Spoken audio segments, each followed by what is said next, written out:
transcend the cultures, right? That's what the word I was looking for. Where you become popular all around the world and people respect your gameplay. They see that and they're like, wow, this dude, I'm actually watching one of the best in the world right now, doing stuff that, I mean, a handful of players can do, maybe nobody else can do, right? Yeah. So, I mean, when it comes to Punk, he's been one of the hottest players for a very long time now, obviously looking to make history with this Capcom Cup victory. You got to start with Itabashi. That's going to be a scary one. But, of course, if you're just joining us, we are going to start with Phenom versus Takamura. It's going to be an exciting match all the way through. Salvatore is in this group, Hot Dog as well. So there's going to be a star-studded action throughout the day here at Capcom Cup. And, of course, you're going to get action from every single group today. It's not just Group A. We're going to be actually going through Group B, C, D, E, F, G, and H, all giving you a taste of the action. But you can see both players now. Seems like the technical issues have been solved. Let's go. And the buy-in checks, and we're going to get a 2 out of 3 to start Group A. Before we get into it, wherever you're tuning into, whether it's your favorite streamer, here on the official Capcom Fighters channel, over the 10-0 guys, yo, first and foremost, we appreciate your guys' time and consideration and patience. Now is your time as viewers and fans of the FGC, of Street Fighter 6. This is the moment we've been waiting for. Game number 1 to kick things off here at Capcom Cup 11 is going to be very much so underway. Yes, indeed. But, of course, the button check first, so we always got to get mixed by that. That's like classic commentator. Did you block? Stuff. I didn't block. I was going in, and I was like, I saw it, and I'm like, you know what? I'm gonna end it in a way where it's like it's still ambiguous. Sorry, guys. Listen, we're still trying to keep it in check. There's a certain cadence that commentators have for certain moments, right? And we get smoked when it's a button check. Every single time. Do you know how much effort we got? Totally kidding. They told us to. They put up a cue card right now. They're like, it's button check, by the way, just so you guys know. Yeah, most definitely. Takamura. It's a hype check is what it is. It's a hype check. Yeah, so we're making sure that everything, again, is prim and proper here because there obviously is a milli on the line. This is the group stage action that you're going to see for the first 3 days of Capcom Cup as well. We're going to determine a top 16 that way. One player's going to make it out in winners. One player's going to make it out in losers in each group. That's how we're going to determine the top 16. And then we are going to crown the Capcom Cup champion and the milli winner on Saturday. Crazy. Remember that, yeah, on Saturday. And then, of course, Sunday, we're going to crown the SFL champions with, I believe, FlyQuest representing the U.S., Team NIP representing the EU, and then, of course, Team Good 8 Squad, baby. For Japan. It's going to be an amazing, amazing time here at Capcom Cup, all the way through 5 full days of action, by the way. The Street Fighter is not going to stop anytime soon. Long days as well, so we're going to have the best of the best competition. But yes, indeed, Phenom and Takamura are going to get underway soon. They're just making sure everything is all good. Got headphoned up as well. They're both looking extremely focused. Takamura especially locked in. And ooh, the graphic, I like that. I love that so like that. Production quality, 100. Yes, indeed. And Phenom, it looks like Phenom, he did do the button check with Cammy as well, so it looks like you're very on point. He's going to avoid the mirror match here. He's been putting in so much work with Cammy that it makes sense, right? Cammy does have a bit longer of a range on the crouch medium kick than Ken. It is a 1 frame slower, though, so it does kind of alter some of the string presses and the press backs that you're going to see. But I want to see how prepared Takamura is for Phenom's Cammy. Is Phenom's Cammy going to primarily play ground-based? Are we going to see some dive kicks? Are we going to see some air action? Let's get Capcom Cup going! Here we go, Phenom versus Takamura. Cammy versus Ken, as you would expect. Some of the roundhouses are going to be coming up for Phenom to check the ranges, but Takamura already on the offensive, forcing the block against Phenom. Slowly backing away from the medium. Punish counter. There was a jab check against the airborne assault from Phenom, and here comes the first throw from Phenom. How do you lock down and keep Takamura under pressure? Keep him grounded. Oh, the uppercut. Get off of me. That's the thing, right? Takamura plays so fast. He's so good at processing what's going on. Counter hit confirmed right there as well. Tries to throw. Phenom's defense been pretty on point so far. Oh, but Takamura, he didn't get the link that he was looking for. You can combo with the stand light kick after that step kick counter hit. That was indeed a counter hit. Maybe it was a range thing that he was not confident in, but that crouching jab was not going to do him any favors. Punish counter to ring out, but nothing to follow up. Phenom again measuring the gauge with that roundhouse. He wants to make sure he's within range for possibly a spacing trap. You can see Phenom, he's starting to scheme on it. Oh, but he actually shuts him down on the quick spin knuckle. There is the tendency for players to throw back-to-back projectiles. Maybe Phenom was looking for that, trying to quick spin knuckle through after perfect parrying the first fireball, but Takamura was more than ready. And again, these run shenanigans have been working out as well. Now we got counter hit overhead, tries the empty jump, but Phenom was not parrying. Did you get the side switch now? An immediate, actually a little bit of a delay tech from the side of Takamura. How do you get out of there? A couple of checks right now. Phenom's doing a great job of checking the green stuff, but Takamura keeping the other player on their toes consistently. Oh! Give me that level 3! Yes, indeed. No full cinematic, but still gets the DP juggle. That's still a lot of damage. Tries to throw again. Phenom teching for his life again. You cannot throw this man right now. We'll see if Takamura switches it up. Oh, wow. He tried to just parry. Peppering some of the damage. Oh, he burned him out now, and the sweep whip punish is actually big. If Phenom can get into the corner, that's checkmate all the way through. Yes, indeed. Actually hits him, resets with a drive impact to save some meter. You already know. Phenom, optimal with it. Damn! I'm loving that route. He gets to keep 2 of his super art bars to himself. Knew the exact amount of damage he needed to close that out. I'm loving this for Phenom. Yes, indeed. That means Phenom well within his own right to build that last bar, get a level 3. Both players trading in an instant. Takamura trying to bait something now, right? Because Phenom had been teching so much, but still, great defense right now from Phenom. Look, he's not teching, but the perfect parry back. Gonna maintain control in the corner because of it. Man, Takamura's gotten a lot of mileage with some of these steps. I gotta tell you, he's been playing really, really unorthodox by committing to some of the options after the run. Yep. Oh, and he presses back the crouch medium punch. One of Ken's best buttons, especially as a counter poke like that. You buffer the drive rush behind it, and it's all she wrote for the first game. Very similar normal structure between the two, but Takamura being able to utilize some of those big counter hits a little bit more than Phenom. You gotta imagine, Phenom, he's gotta be facing quite the wild Takamura. What are you gonna do to kind of calm him down and really punish him for some of the committal choices that he's been making throughout neutral? Yeah, and I'm really impressed. Like, despite Phenom taking that first L, right, he was actually so good at adjusting his defensive strategies throughout the set. We saw in that last round, he didn't get caught by any of the throw bait tech that Takamura had. Nonetheless, though, he still put him down. All she wrote for the first game. So we're going to be able to drive rush in now, and he's got Phenom blocking a little bit now. He's been able to condition him. That is a very, very meaty heavy. Phenom taking so much damage right now, just getting harassed into the corner. The Jin Ride too. After the third string baits it out. That's the optimal starter. Another round in the books. Takamura 1 round away from taking this set. Immense pressure being felt by Phenom. Takamura started this off with that perfect. Could be a disastrous kind of end for Phenom. Back into the corner again. We're going to spend a lot of time on the left side of the corner unless Phenom finds a break, which he does. Yeah, let's see if he can kind of build this. So you see Takamura immediately after blocking the roundhouse, just drive rushing in. I like that a lot. And Phenom, he hasn't been challenging. He has less than 2 bars of drive right. He didn't want a DP. He gets caught swinging right there. Maybe a reset attempt. Takamura does burn him out via that. That was so smart. Drive reversal. You want to keep him locked down. 2 bars of Phenom fame. Will he be able to use it? A single hit left. Takamura, no! Oh, no. Technical difficulties. And perhaps the set-winning round for Takamura had Phenom back against the ropes with burnout. That's a yikers, bro. Oh, man, it was just getting good. A single hit was all that was needed. Somebody always do We're about to that decide shit, who was truly at fault between the 2 players, where the This pause shit was is actually trash, engaged from. Depending on that circumstance, either Takamura could be up again, This shit is or trash. Phenom could stay alive in the round.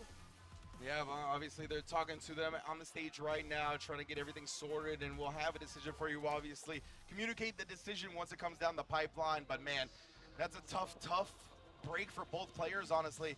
Takamura, he had so much momentum, building that perfect after the first round. Obviously, he had already gotten Phenom into burnout here. Phenom does have a couple of bars to his name, so it's not a free checkmate DI in the corner or anything like that. But still, if you're Takamura, I mean, the win's got to be taken out of your sails a little bit. A little bit, yeah, but you have to try to look at the silver lining for Takamura as soon as they get back into the game, depending on. I mean, like, he'll still have, like, bars to his name if, happens to take a round going forward. But other than that, I will agree with you. Momentum is everything for a player like Takamura. Yeah. We've seen, I mean, tremendous choices from Takamura throughout this set, right? Like, the reversal crouch medium kicks have been there, the conditioning early on that tried to make Phenom press. Once he recognized that Phenom wasn't teching anymore, he started to condition him with the throws, and that opened up the counter hits later on. So, yeah, I mean, Takamura has been playing like a textbook, amazing fighting game so far. Man, I gotta say, there are certain things where I'm looking out for, like what he's gonna do, like when he's gonna That's how you know y'all mashing. Like, my man, he is deep in that other character's body when it comes to the step kicks. If that gets blocked, best believe Phenom's gonna punish accordingly. Yeah. So I'm actually surprised at some of the times where the step kick did come out from the side of Takamura, it was counter hit. Yeah, right. And I don't know if it's obviously Phenom reacting a little bit late to the run, but I think Takamura is trying to utilize that step kick a lot. just outside Cammy's like sweet spot range, right? Whether it be the crouch medium kick, the stand roundhouse, she does outrange Ken on the normals quite a bit. So because of that, I think he's trying to get outside that range just a little while, and then maybe whiff punish, or if he reacts late, get the counter hit like we said before, right? So I think that's kind of why Takamura is risking the run step kick from there. But as you mentioned, if like Phenom just walks forward and blocks, that's an easy punish. The step kick's going to be so close. So yeah, Takamura's got to be a bit careful with that going forward, especially as players in his group watch these matches, right? They're going to be able to scout him, see what type of strategies he's going with. That's something that the rest of these players are obviously going to have a benefit from, seeing these two duke it out to start the set. I feel like Takamura is a human 20-sided dice, though. That's the thing. He's going to be so problematic no matter how many times you watch his gameplay, right? If he's already throwing Phenom for a loop, you never know what he has in store for you, Playboy. Like, it doesn't even matter what character you pick, how much, yeah, if it's a Bison player, if it's Hot Dog, if it's like Punk the God with his own Cammy, Itabashi as well. Like, Takamura's been throwing out some really extensive kind of like, not necessarily Hail Marys per se, but some really unorthodox tactics. Well, critical hits and critical misses are in abundance, you know what I'm saying, with the dice roll 100%, and that's what we've seen from Takamura so far. Looks like we're getting something happening right now. We'll communicate exactly what is happening in a minute, but we do see the players moving around a little bit. Going to be continuing the set shortly. Obviously, Takamura been such an impressive showing so far on set point up against Phenom. This is all 2 out of 3. Remember that for the group stage, so he's 1 round away. I'm going to get y'all that info when we get it, most definitely.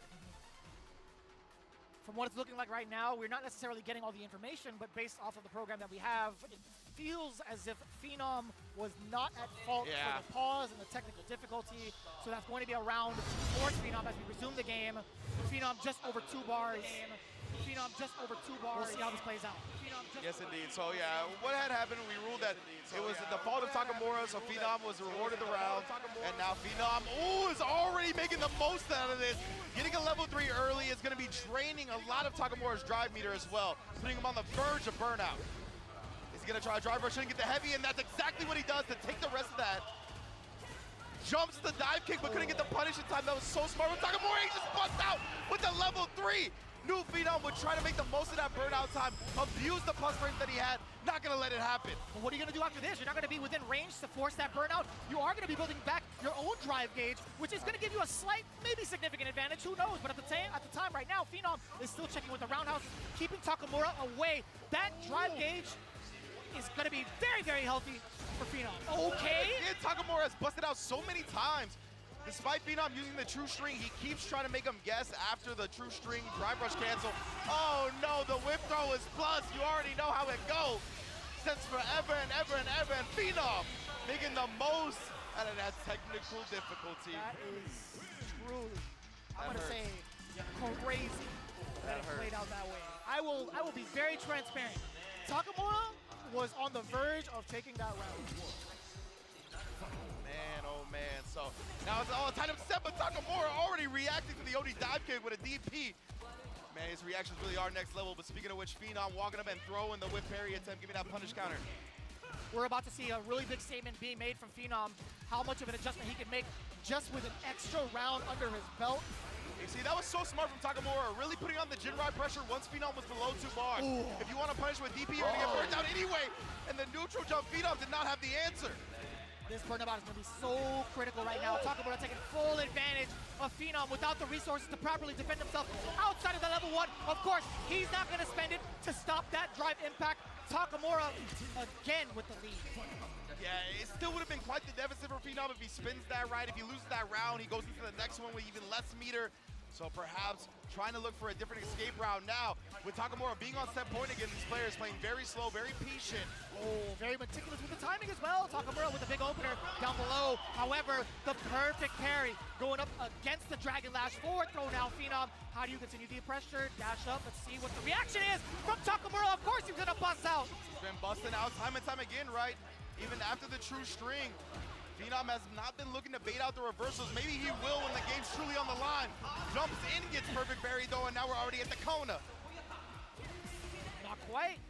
To get the counter hit attempt, Takamura was trying to press buttons. He did get thrown for it though. Medium kick to measure. Phenom recreating the space for himself. Now he gets to play the neutral dance that he thought he was comfortable with up until the drive rush happened. Takamura knocking on the door, knees first. And Takamura, he's been really Drive Rush happy after that stand heavy kick. Wonder if Phenom's gonna call him out with a jab afterwards, something like that. Right now it's just hitting though. Both players very low on drive gauge as well, trying to maintain an advantage by sprinkling on normals here and there. And he's giving himself enough range. Oh my God, up until this point. So I thought Takamura with the confirm to ring out level 3. That's all he wrote. 2-1 victory. I was about to say, Phenom was intentionally creating the space for himself in case the drive rush were to happen. Yeah. Up until he broke, moving forward. Takamura, he lured him in so perfectly. So that's one of the most beautiful things about Street Fighter 6 to me, is how people manipulate the drive rush and how they know how it's gonna affect the player's decision, right? Because as you said, Phenom was walking back, he was on the verge of getting over 3 bars so he can do the drive rush cancel without getting burnt out, right? Once he got over those 3 bars, that's when he started moving in. Takamura, I think, also recognized the fact he gets above 3 bars. That probably means he's gonna look for a walk forward, button into drive rush cancel, beat him to the punch on the walk forward, and it was like, it doesn't matter if I burn myself out with a drive rush cancel, because it's gonna be the victory. Amazing, amazing recognition from Takamura. I still can't believe it, man. Even with that deficit that he had in the technical difficulty on his end, he's like, you know what? This is fine. I get to warm up a little bit more. I can deal with that. I gotta say, his adaptation too in recognizing the situation just based off of the bar, the current drive gauge system, I gotta say it was immaculate. Looking into the replay, He's starting to scheme on it. Oh, it's ridiculous. Absolutely ridiculous in terms of how fast he is. I mean, hits him, resets with a drive impact to save some meter. You already know. Phenom, optimal with it. Damn! Yeah, and you can see Phenom, oh my goodness, bro. He was doing his best in the corner, but Takamura had been just overwhelming for the most part, and it was very tough for him to get the right read. And we saw Phenom, he never wanted to bait out the ODDP reversal off the drive rush cancels. We saw Takamura consistently respond to it with ODDP after ODDP. And Phenom just refused to kind of switch it up. Great callouts as well on some of these level 3s. It's just been an amazing showing defensively from Takamura. Willing to risk, I mean, punish counter after punish counter, but Phenom just thought that Takamura would eventually switch it up and maybe just stay disciplined, stay defensively, and stayed blocking. but I gotta say, man, the overall recognition of the situations have been so much on point from Takamura. But knowing the way that Phenom is, this is not gonna be the end of it. He's still got plenty more matches to look forward to. Yeah, absolutely. Phenom, obviously one of the favorites coming into this Group A.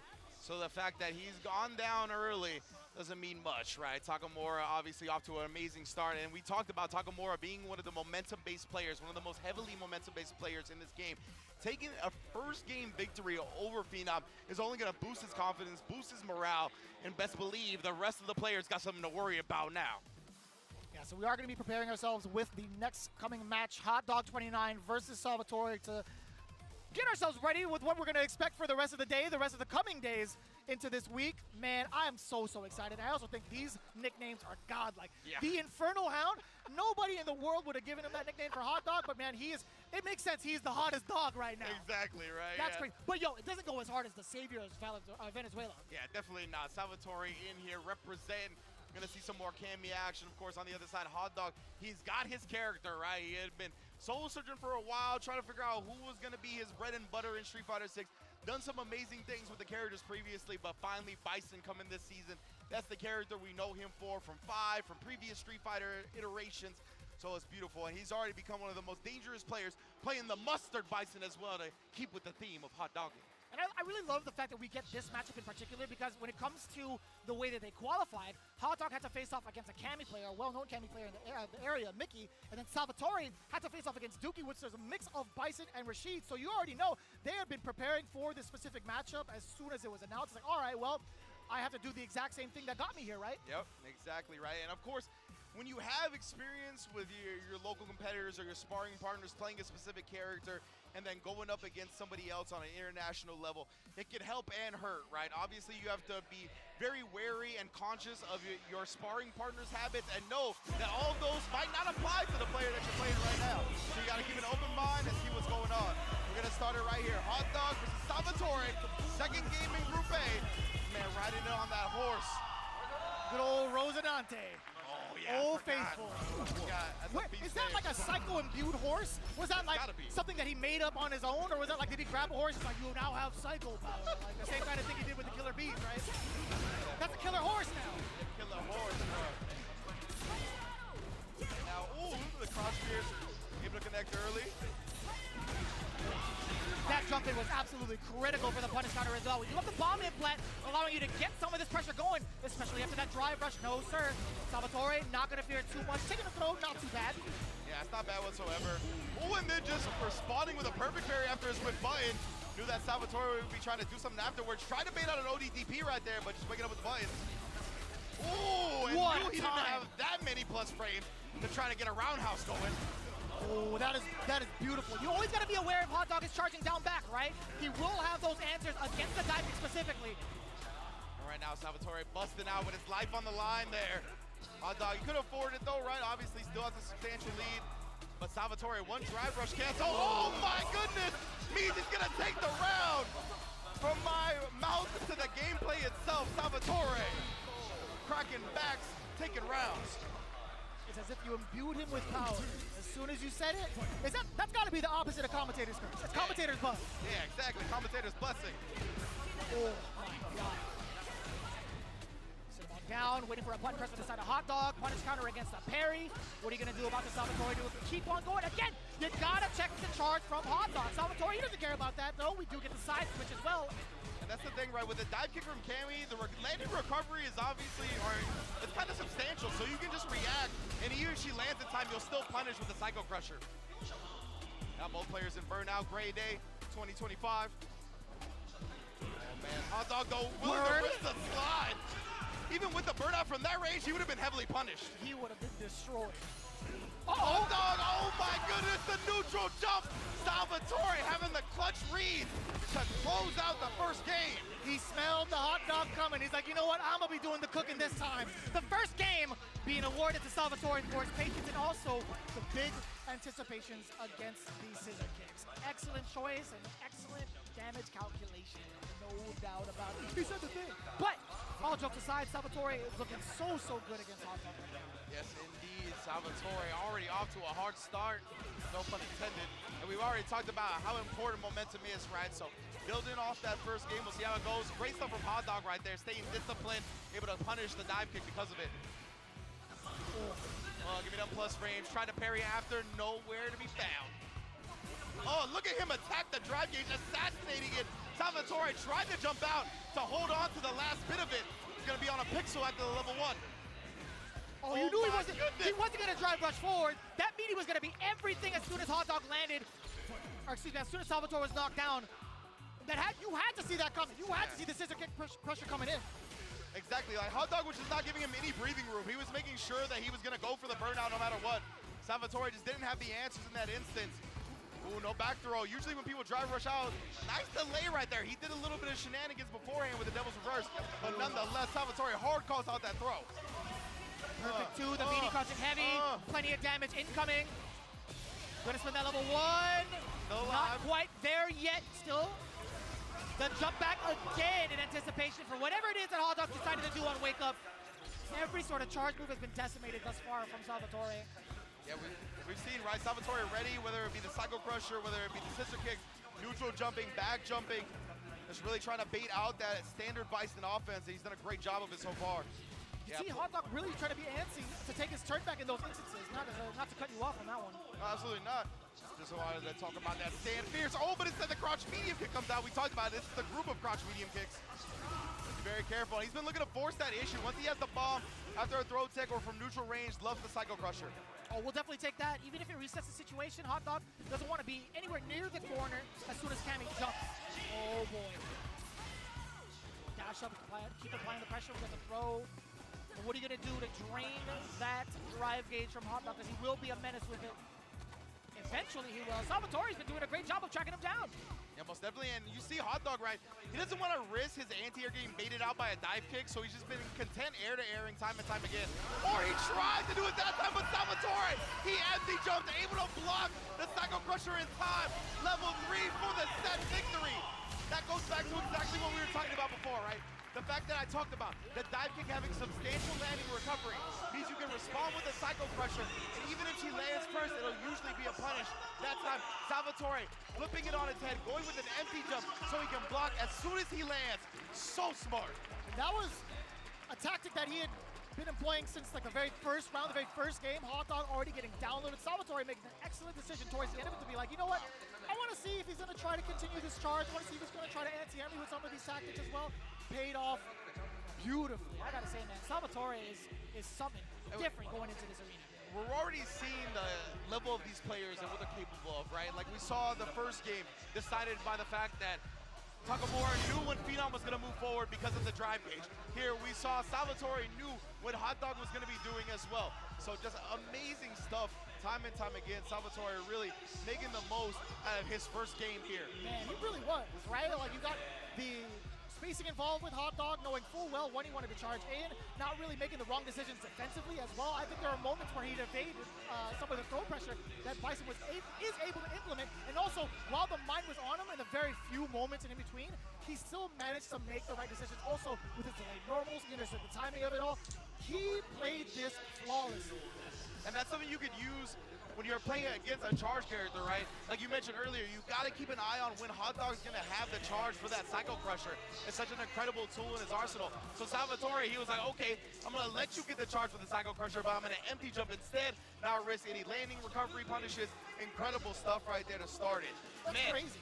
Takamura taking down Phenom. Salvatore already taking down his opponent in Hot Dog.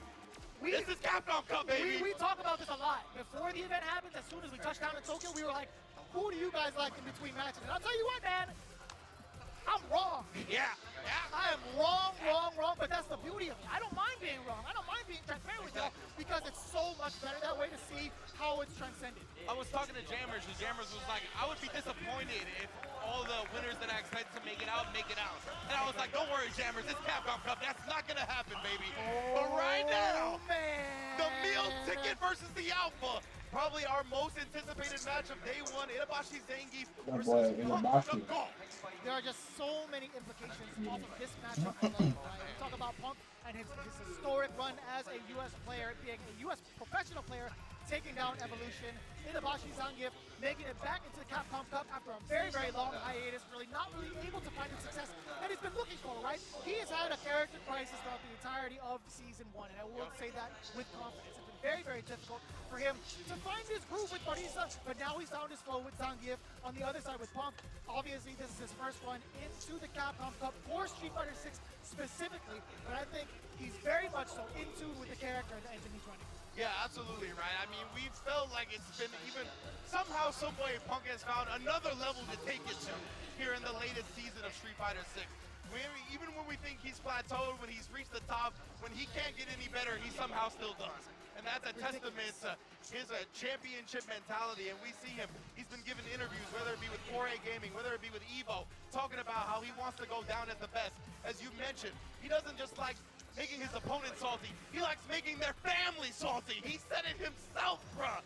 So I mean, that's actually the most villain thing. I love that. I love that. And as you mentioned, we are in Japan, right? This is Itabashi Zangief's native region. So obviously the crowd, the hometown hero, they're gonna be behind him. And Punk, this is where he thrives. Super villain status. We've actually had a couple of conversations going into this matchup specifically. Zangief versus Ken. Now, it's one where I feel like on paper, it's going to be a very, very technical one, in my opinion, based off of how Itabashi wants to play it out. But also, when we talked about this amongst the players that are involved in Capcom Cup, we were thinking to ourselves, how is Itabashi going to approach this matchup, right? I feel like Punk's been so prepared with his run as well over the Street Fighter League US Finals against the Bandits, specifically against Mena RD. He's had that training inbound. He's had that presence of mind to study the way that Itabashi's been playing. Like, how is he going to approach this differently if he needs to? And then Itabashi Zangief, he is also going to be just a dice roll of a player as to what he's going to choose to do, in my opinion. Again, he could walk you down. He could use the normals to get spacing traps on you as well. He could do the unorthodox where he could drive rush in after a normal where he's not necessarily safe, and also catch the option select that a lot of the players have been kind of tending towards with that OD uppercut. There are so many things that he can do to throw you off your game, and we all know very well that Punk is an emotional-based player. Yeah, absolutely. And we see him thrive with the emotions, right? Sometimes, obviously, it can hinder him, but more often than not, it helps him. He's one of those players that really is fueled by that fact. But I love that you bring up the OS and the exploitation that Zangief can kind of make of it, right? He's able to use that stand fierce to armor through a lot of people's DPOSs during the drive rush cancels.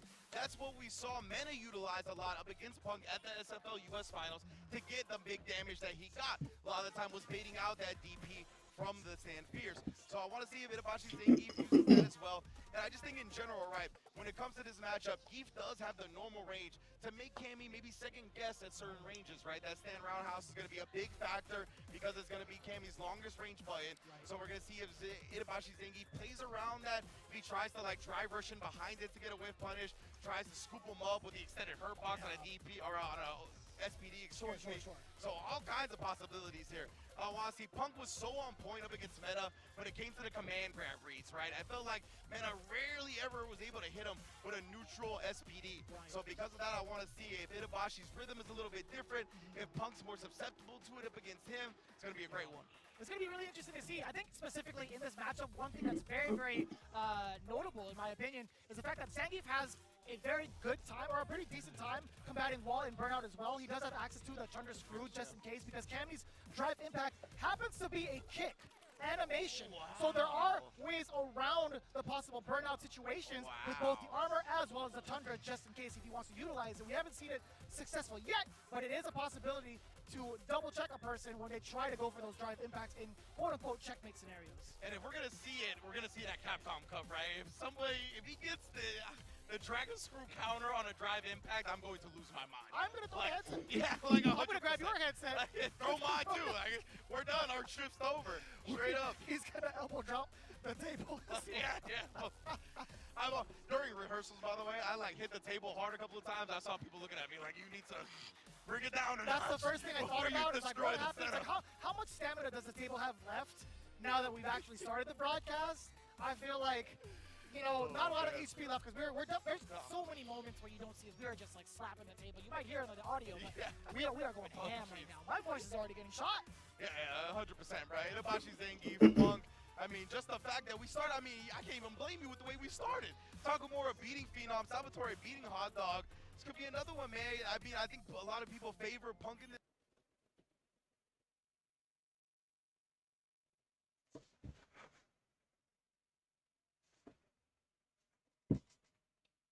What the fuck?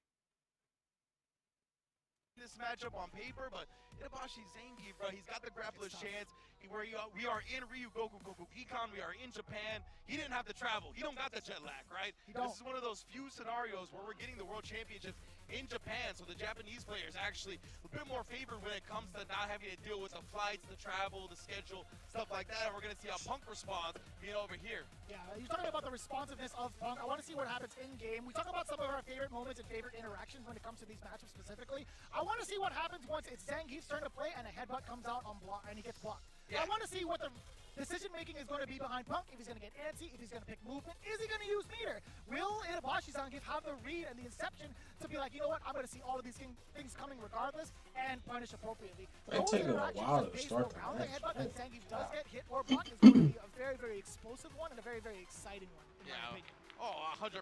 I even think it's just an opinion. I think that's facts. Vicious. I'm saying that's definitely one of the things that we're going to be looking out for the most in this. Oh, I wish we could have got a longer shot of the Itabashi Zangief arcade stick. Always love seeing that. Yeah, the ergonomic controller. What did Brian F say? It was like a console controller, a specific console controller. I want to check my tone here, but that was actually pretty funny when he talked about that during the group drawing analysis. 100% retro style. Plug you see it. That's much better. You know what I'm saying? You know what I'm saying? Retro style with the orange juice on deck as well, staying hydrated. Vitamin C and all that. That's what's in orange juice, right? Vitamin C? Yeah, or is it vitamin D? No, it's I don't know my vitamins. Okay. It's definitely C. I only know my. Oh, never mind. I won't say that either. You're good. The old school vitamins. Yeah, you guys know. You took your vitamins as a kid, but we'll see who's taking their vitamins, who's eating their Wheaties today. Between Itabashi Zangief and Punk, it's going to be a great one. And I mean, again, like in this matchup, it's actually one of the matchups I really enjoy watching because of the fact that Zangief has a longer range than a lot of characters, so it can make Cammy second guess where she's usually comfortable at pressing buttons. So because of that, I'm always looking forward to seeing Zangief versus Cammy. Yeah, we might see a different side of Punk. He could be extremely active with his normals. He could keep him out with roundhouse all day, if need be, right? We want to see who's going to be like the aggressor first and in what style.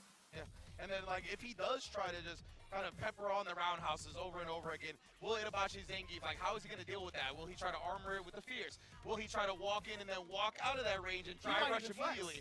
That's a good point too, right? He's got a few answers, and that's why it's going to be so interesting seeing these two. In addition to obviously being an incredible player duel, two of the greatest fighting game players to ever do it right here at Itabashi Zangief and Punk of God. Man, you couldn't say it any better That than that. takes Straight too up, long, man, man. Itabashi Zangief with his overall record, not even just in Japan, but like global status is insane because he has been around the block way longer than Street Fighter 6. I'll tell you what, in a multitude of games with that same grappler's mentality, hence why his reads are so heightened at every level. Yeah, and I love the fact that you bring up the fact that he's well-traveled. He didn't qualify through Capcom Cup through an event in Japan, an event in Asia. He came to New York. He came to Connecticut. He came to East Coast Throwdown. He was his I'm own picking meal that ticket. spot. He earned that title meal ticket. And I'll tell you what, as soon as East Coast Throwdown was over, he went with Daigo to have the biggest meal. And he had the smile on his face throughout the whole time. He was laughing at everybody. I went to congratulate him. He was just like, yeah. In English. Oh, In English, yeah. like, He said, damn, bro, when they He fighting? speaks English pretty well. So, Oh, I mean, most like, definitely. he definitely said, thank you very much. It was very fun. Yeah, man. And he always just looks like one of the players that enjoys fighting games the most, right? No matter what, whether it's win or lose. Unless it's against Nemo. We all have that player that we don't enjoy fighting against, or don't enjoy losing to, I should say. Yeah. So yeah, most definitely. But Tasty besides Steve. that, Love you, Brody, man. Listen, when we play these games and you get these games on me, best believe I get salty. yeah, you know, stop adding people about best dress as well, Steve. All right? We know you won. We don't gotta be adding talking about good luck next year and all that. You keep it to yourself. My man tagged everybody. He's like, I want to thank the other nominees for helping me get to this part in the Evo. Man, come on, the Evo Award show for him. dude. That was a given. Sure, I get it, but don't tag us. Yeah, for real, for real. But always big love, of course, to our guy Tasty Steve. The noisemaker. The noisemaker, Noisemaker. most definitely. We're gonna get into this one shortly. Itabashi Zangief and Punk. We talked about a lot of the different aspects of the matchup, right? Want to see how we all get it cracking once we do. But of course, in addition to this, we still got some more matches coming up as well, right? Phenom versus Hot Dog is going to be after this. Both players who took an L in their first match, right? So they're going to be looking to bounce back heavily. That's a huge match for both of them now, coming off of losses. And of course, the last match is going to be Takamura versus Itabashi Zangief as well. Takamura obviously having a big first dub over Phenom, and we're going to see how Itabashi fares up against Punk shortly. We were talking about like the overall logistics of every single pool and every single player. As talented as they are, one of them is going to go 0-5. That is crazy to say. Overall, and then 1-4 as well. It's like, come on, man. Yeah. Like any one of these players, honestly, just not making it out into the top 16 is staggering. But as the level we're at when it comes to Capcom Cup, right, is the elite of the elite. As we've already seen Phenom and Takamura. If you're just joining us, Takamura was able to defeat Phenom, Salvatore able to defeat Hot Dog. We're on our third match now with Itabashi Zangief and Black West Punk. And of course, NIP Phenom versus Talon Hot Dog, Takamura and Itabashi Zangief repping DFM. Gonna be the one to close out the group A. I didn't even realize it was Itabashi and Takamura towards the end. Criminally unsponsored Takamura, by the way. Yeah. Just to put that out there, my man is still cooking. And he's been cooking for so long, too. Like, this is a dude that has made, I mean, waves at Red Bull Kumates, at Capcom Cups, at Evos, right? Like, this Street dude, Fighter League as well. Street Fighter League. When he had his time in there. he has performed on the biggest stages in the biggest ways. So, yeah, criminally unsponsored 100%. Hopefully we get that fixed after Capcom Cup. But for now, he's repping himself. He's repping the people that brought him here. And, of course, FlyQuest's own Punk is going to be going up against DFM and Itabashi Zangief. Both players there, well-repped when it comes to the orgs. Definitely two, if they're ever on the free agency market, two hot commodities. You know what I'm saying? You know, I didn't even realize it, but Salvatore only had to be one and done today. Yeah. He's definitely living by the sponsor. That's right. You be gaming? Yes, you be. Yeah. Damn right. Salvatore be gaming, bro. One game win. He's chilling for the rest of Group A. Oh, That man. feels great. Enjoy Tokyo, bro. That's what I was going to say. Go get some Kikambo, go live it up, brother. Go to the Sky Tower, all kinds of stuff. So most definitely Salvatore is going to be having a great rest of the day because he is not going to be playing any further. And of course, coming after Group A, we have Group B featuring these titans of the battlefield as well. Salty Kid, only 19 years old. Salty Kid, my goodness. The boy Noah, and let's El go. Grand Totokai JB, and of course Noah the Prodigy. Noah the Prodigy, like a luchador, right? 22 years old with like 10 years of experience somehow. He's Bro, just what been playing happened so to long. Noah? It's that meme. It's like you have to have X amount of experience, but it's your first time ever getting that, like trying to apply for that job, fresh out of college. Yeah, exactly. No, it's fresh out the womb. You've been playing on the sticks, man. Yeah, most definitely. and Noah. It's such a cool full circle moment for him to be here in Japan. He brought out family members here as well, right? The family that brought him to the fighting game events when he was just 9 years old to compete in these various tournaments. Now he's returning the favor, qualifying for Capcom Cup, being able to bring them out, making his family experience Japan for the first time as well. It's one of the most beautiful things about fighting games and where we're at.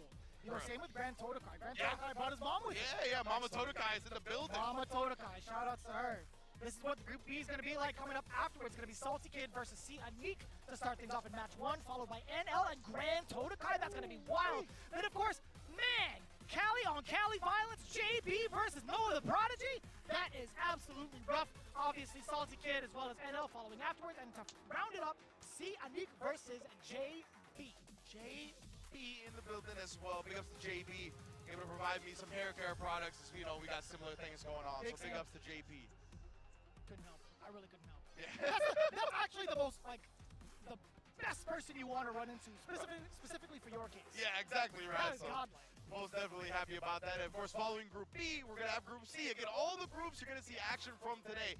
GG Halibel, Jabi M, Kakadu, Zengi Balado, Dual Kevin, and Tokido making up this Oh, you get to see that incredible today stuff, too? right? That's Tokido cool. and Dual Kevin, or excuse me, just Tokido was the one that qualified through the offline. All the rest of them qualifying through the CPT World Warrior events.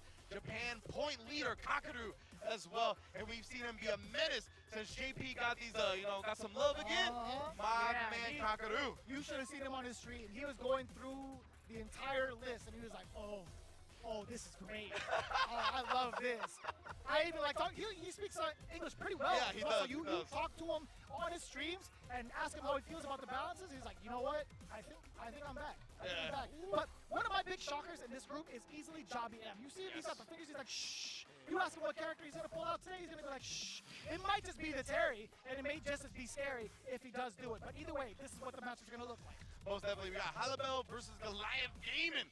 Jabi M, Abushi, Jin Kakadu versus 2 games, Zengi Volado, Dual Kevin, criminally unsponsored. Another one of our players criminally unsponsored going into this event. Against Reject, Roto Z, Tokido. Wow! Dual Kevin versus Tokido on day 1. I'm sorry, I just got smacked across the face with that one. Halibel versus Kakadu, and then to round it off, Jabi M versus Dual Kevin. And as you mentioned, right, Jabi M has a plethora of characters in his arsenal. The Terry is what we've seen most recently.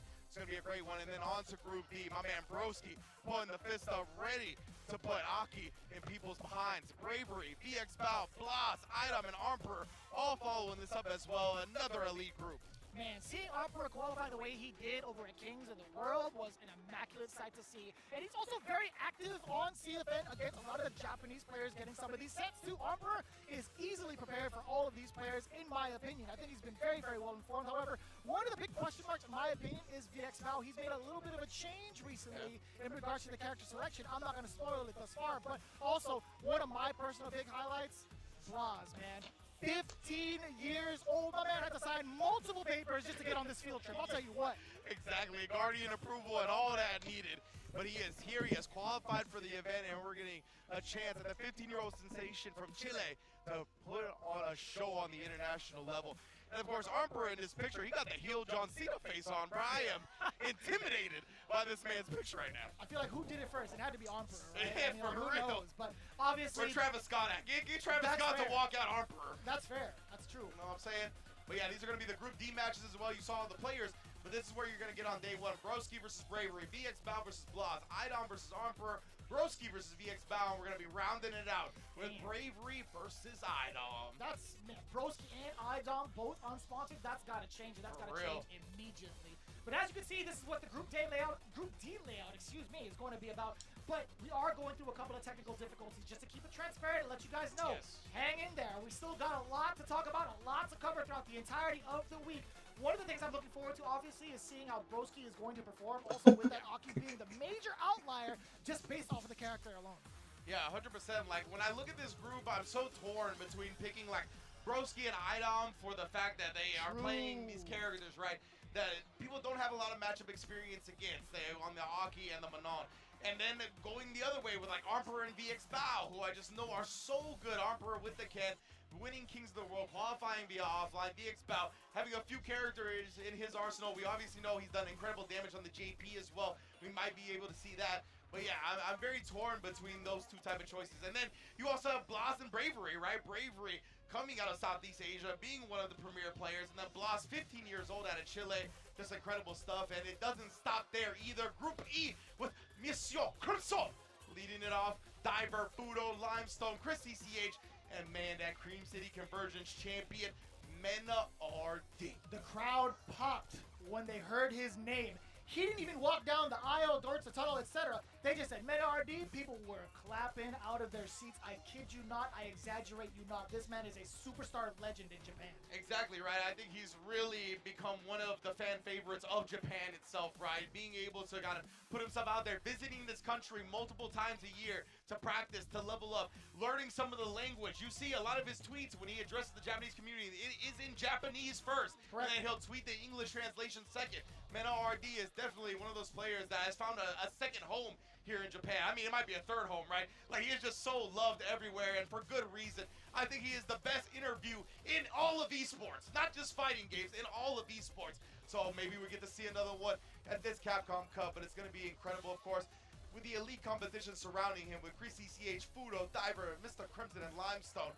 All of these groups are going to be immaculate. Man, just looking at the two names, Chris ECH and Fudo, you know it's going to be Ed-centric. Just looking at it with Group E in the matchups.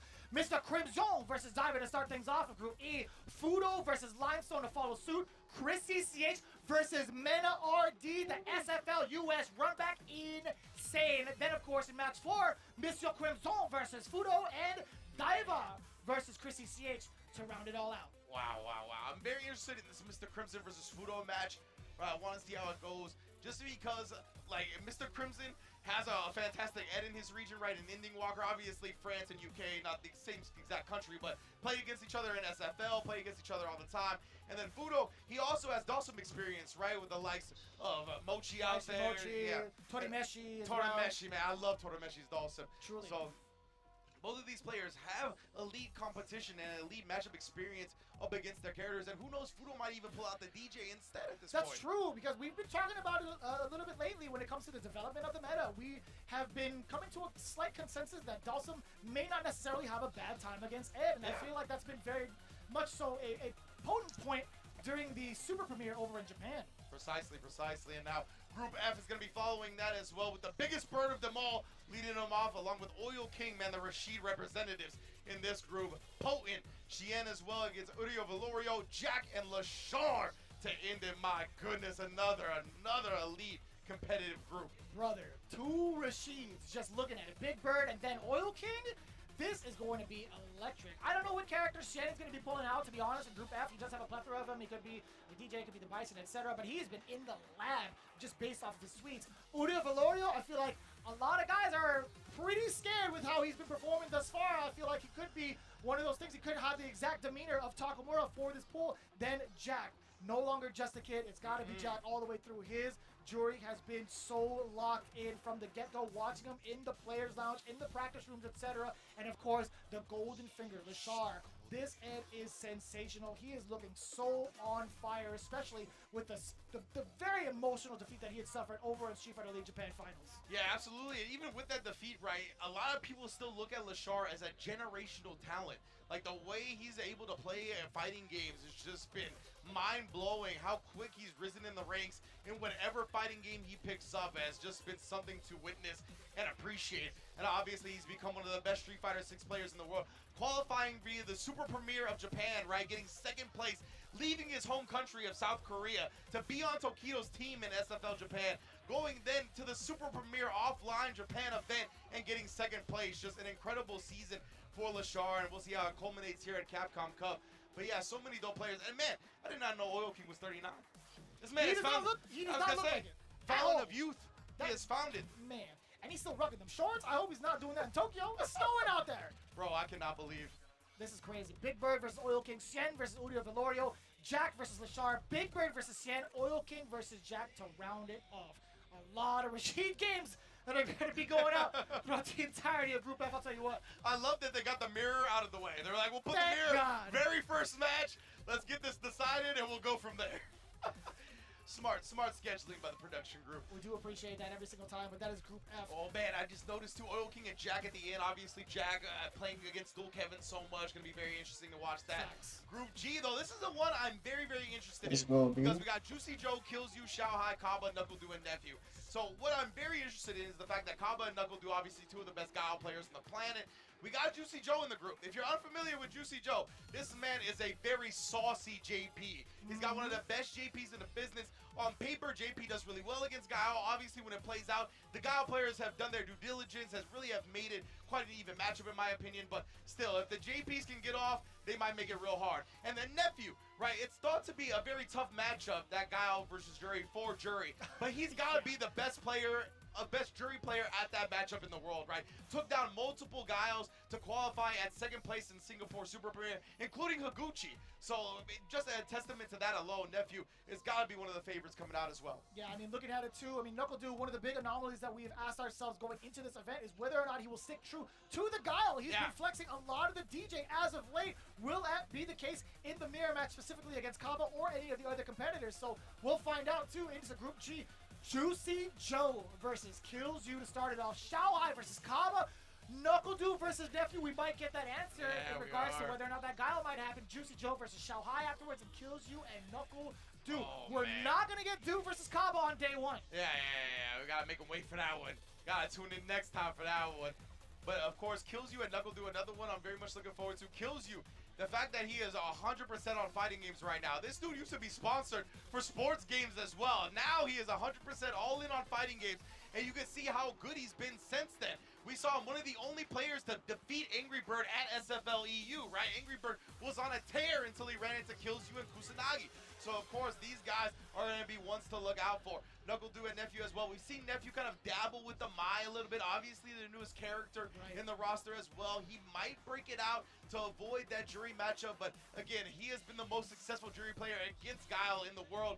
So, I think he's going to stay with the tried and true first. But this is a star-studded group, to say the least.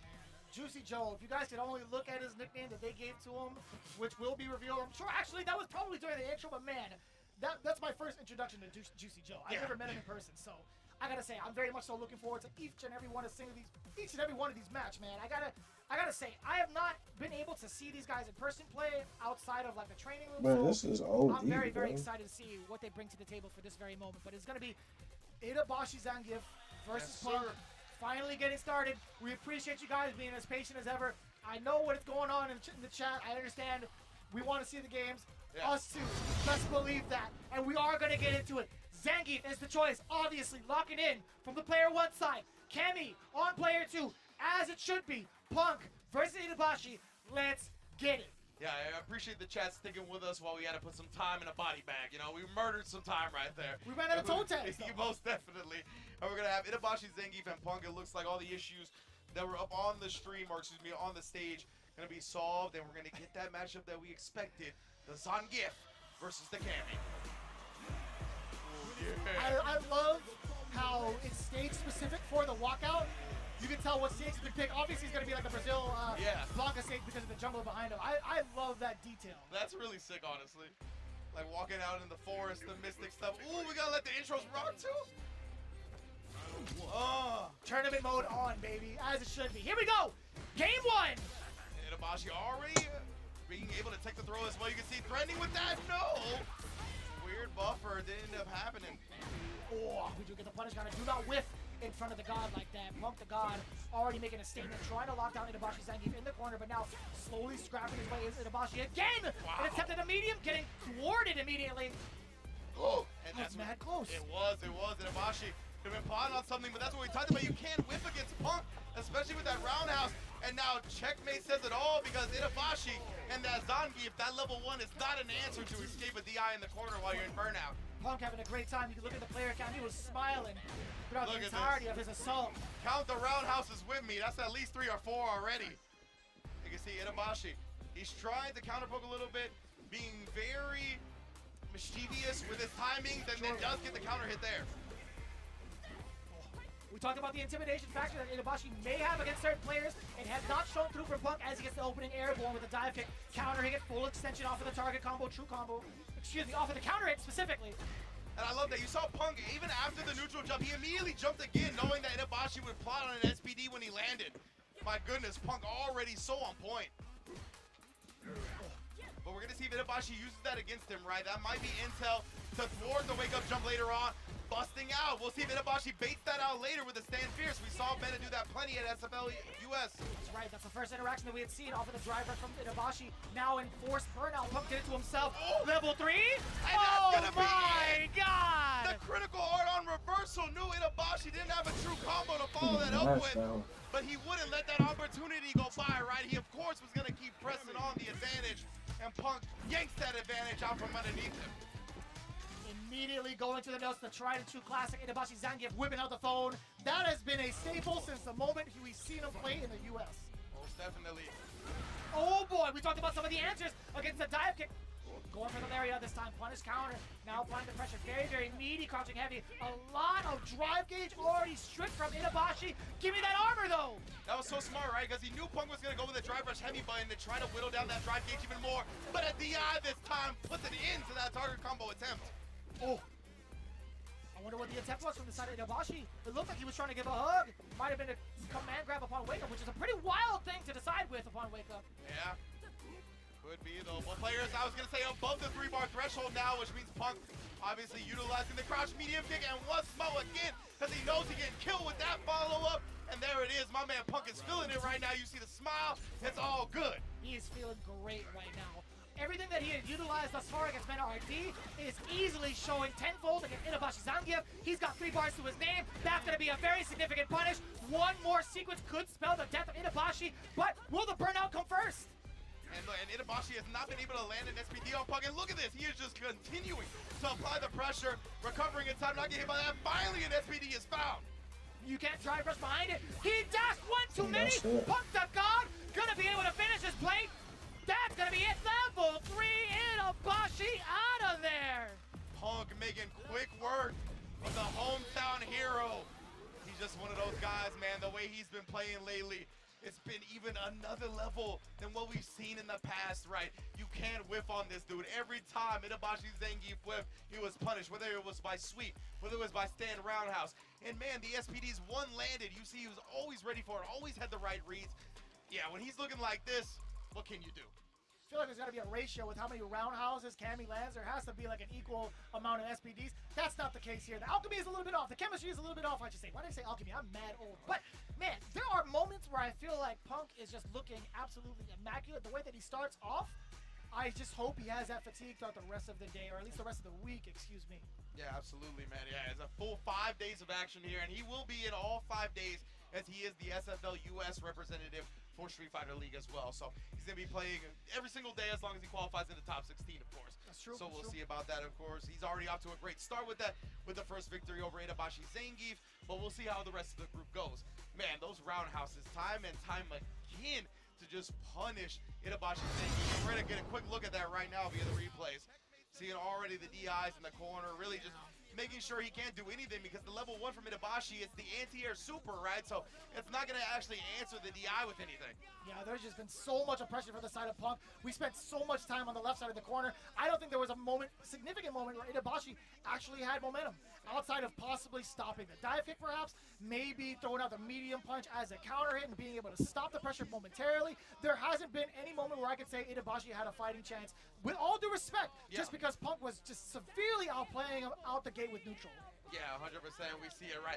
Level 3, and in the first game, when he just did it on reversal, knowing Itabashi Zangief was going to continue to apply pressure while Punk was in burnout, and then this time, closing it out off the crouching medium kick as he's wont to do so often.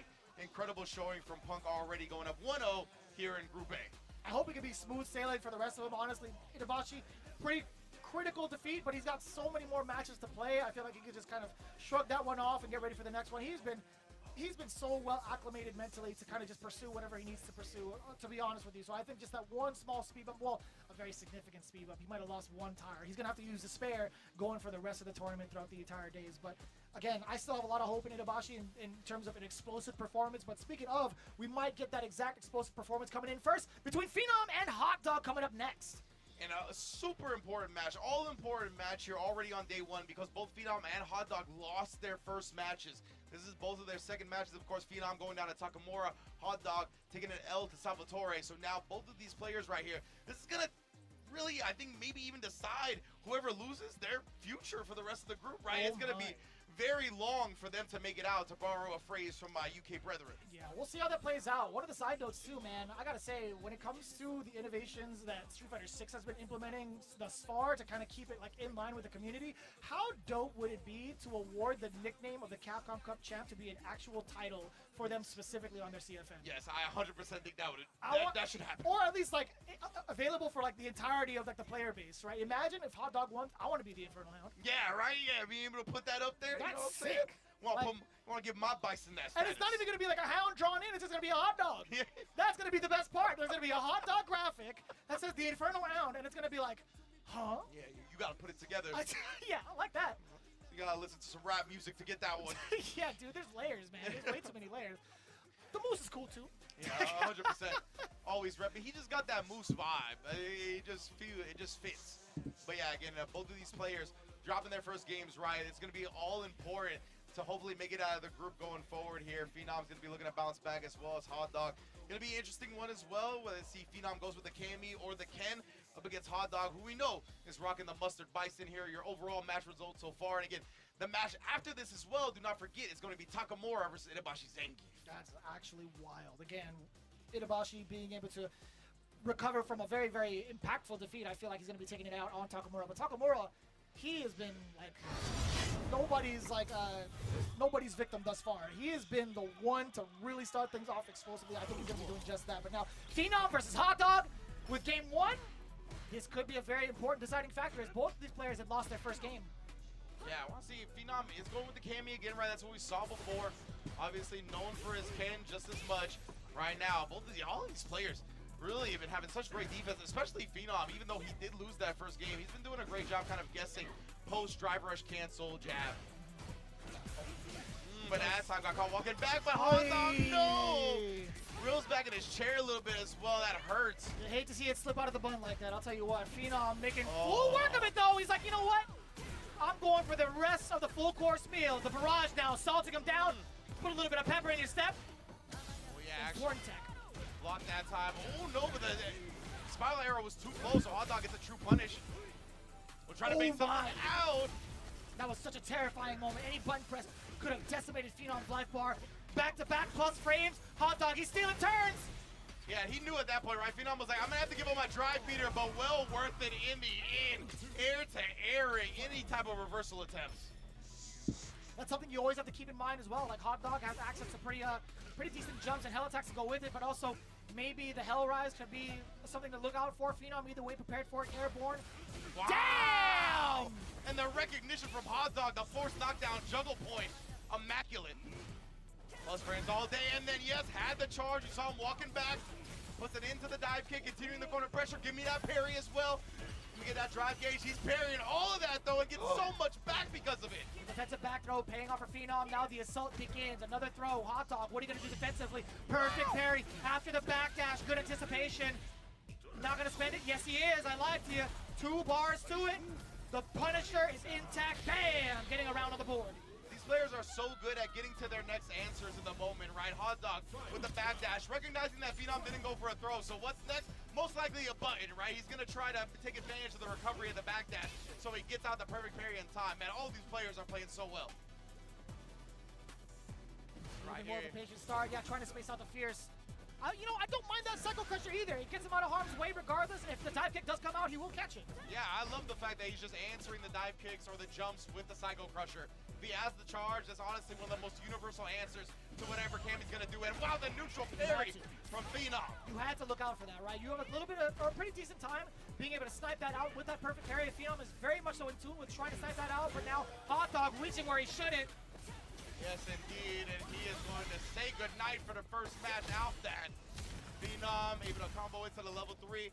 And yeah, that's a great point, right? Players have gotten better and better at react parrying the stand fierce. The stand fierce is super significant on the startup. It might be plus on block, but the startup is double digits at the very least. I'll look it up right now. But yeah, players have gotten better and better at react parrying that button. Yeah, it's going to be another switch up now that Hot Dog is going to be faced with. I think, you know, he's been doing a great job of kind of dampening the moments in the neutral where he's trying to set the pace for himself to also hide his charge, which is pretty significant if Phenom decides to get antsy. With those fierces, they have to come in different timings or be a little bit less predictable. But at the same time, if Phenom's already got the timing down pat and the recognition, I don't know if that's going to be a valid tactic anymore going further into the neutral. Yeah, remember the stand and heavy punch is 19 frame startup, right? That is literally on the edge of proper human reaction. So when you're used to seeing it, when you're playing this game a lot, you could definitely react with perfect parry on that button. Already off to a really, really rough start for the side of Hot Dog. A very fortuitous cross-up, though. We are going to get the OD scissors, plant the bomb, dash up for the frame kill, looking for the butt for Phenom. No juggle, though. Not too bad, but the throw being in this situation still, where you're going to get thrown over and over again, is a pretty bad one. Level 1, get off of me again. Yeah, Phenom has recognized, right? When Hot Dog is on offense, he is just going to keep putting on the pressure. He's not going to let you do anything. He's going to suffocate. So because of that, Phenom has been busting out with the DPs, with the supers, and now Hot Dog is scared to anti-air if he doesn't have Psycho Crusher charge, right? That's what we saw right there. Phenom able to get 2 jump-ins scot-free and gets a throw kill off of it. Oh. Wasn't prepared with the charge, perhaps, or just wasn't ready for the fast version. OD dive kick to start things off for Phenom, and you could see it. The jumps are now coming in a lot more. Hot Dog gonna be able to stop the momentum a little bit here. Finally getting some offense of his own. Bomb gonna be exploding. Does able to protect his drive gauge with the parry. Out of there, yeah. Being able to check the space. I love the jump back. The target combo does get punished severely. More so for the situation change, right? Being able to maintain the pressure in the corner is so much more important than damage output itself. Precisely. This is the long game that Phenom was working towards here. He's got 3 bars on deck as well. My goodness, we've seen Phenom for throw Daigo 5 times in a row. Switches it up against Hot Dog, though, at the last moment. Either catching a backdash or a jump perfectly. That's how you condition and then make sure you come out on top. I honestly thought you were onto something when, in regards to the throw. We've seen that before, right? We've seen that from I wanted before. to see if he was going to actually pull through with it. I'm like, yo, he actually might do it for the crowd, but no, he was out for blood. He was doing it for himself. That medium punch was so perfectly timed. And I'm actually glad, if you had been paying attention at home, I'm glad the player 2 curse has been, or sorry, the player 1 curse has been lifted, because it's been all player 2 eccentric in regards to the W's thus far. I like that. I don't like the sides to have an advantage, you know what I mean? Sometimes the fighting game gods give the player 1 or player 2 some sprinkling in, but I like this. The even ground. Phenom bounces back from his first game loss as well. And now Hot Dog is going to be able to, I mean, he's going down 0-2 now, so it's going to be a little bit tough to bounce back from that. He's going to obviously have to run it off 3 straight to have any hope of making it out. But man, yeah, both of those players were put in a rough spot, and big ups to Phenom to be able to respond to that the way he did. Yeah, I gotta say, man, with regards to Hot Dog and what he wanted to get started, like how his point of entries have been, primarily through trying to establish plus frames, right? The fierce have been blown up. Whenever he gets a knockdown, he would try to initiate with a back roundhouse and even try to steal turns off of that. But most of the time, his offense revolved around those 2 normals as well as trying to land the throw in the corner, which is, again, not necessarily a substantial tactic to kind of like analyze through, but it's something to really note. It's like Hot Dog didn't really have his chance to show out in neutral as much. Yeah, absolutely, and I think, like, one of those things, it's kind of what plagued Phenom in his first game, where they want to, once they get the offense, they don't want to give that up, right? They don't want to give it up to bait something out. And we saw that again from here, where Phenom was able to get multiple successful, whether it be reversal ODDPs, reversal supers, because he was just committed to the offense so heavily. So something to keep an eye on going forward here. We already saw some clean bait outs earlier, but from a lot of these players, they just want to make sure they get their offense off. Right now, we're going into Takamura versus Itabashi Zangief. Obviously, Itabashi falling to Punk. He needs this W big time. This is going to be very, very exciting to see Itabashi and Zangief. Oh, sorry, Itabashi and Takamura. I'm saying 2 sides of the same coin. What am I doing, man? This is crazy. But Itabashi, Zangief, again, at the deficit, 0-1. Takamura, very, very explosive start. I want to know what happens when Takamura is put in the blender, excuse me. If that even happens, honestly, like, with how explosive he has been with his OD uppercut specifically on the reads offensively that Phenom had made, I wonder if Itabashi had taken note of that and will be playing a little bit more patient off of certain normal instances. Yeah, definitely could be, right? Especially, like, in this matchup, as you mentioned. As a Ken player, I've never liked the Zangief matchup in this game. I think Zangief poses Ken some problems when it comes to the ranges you want to play at.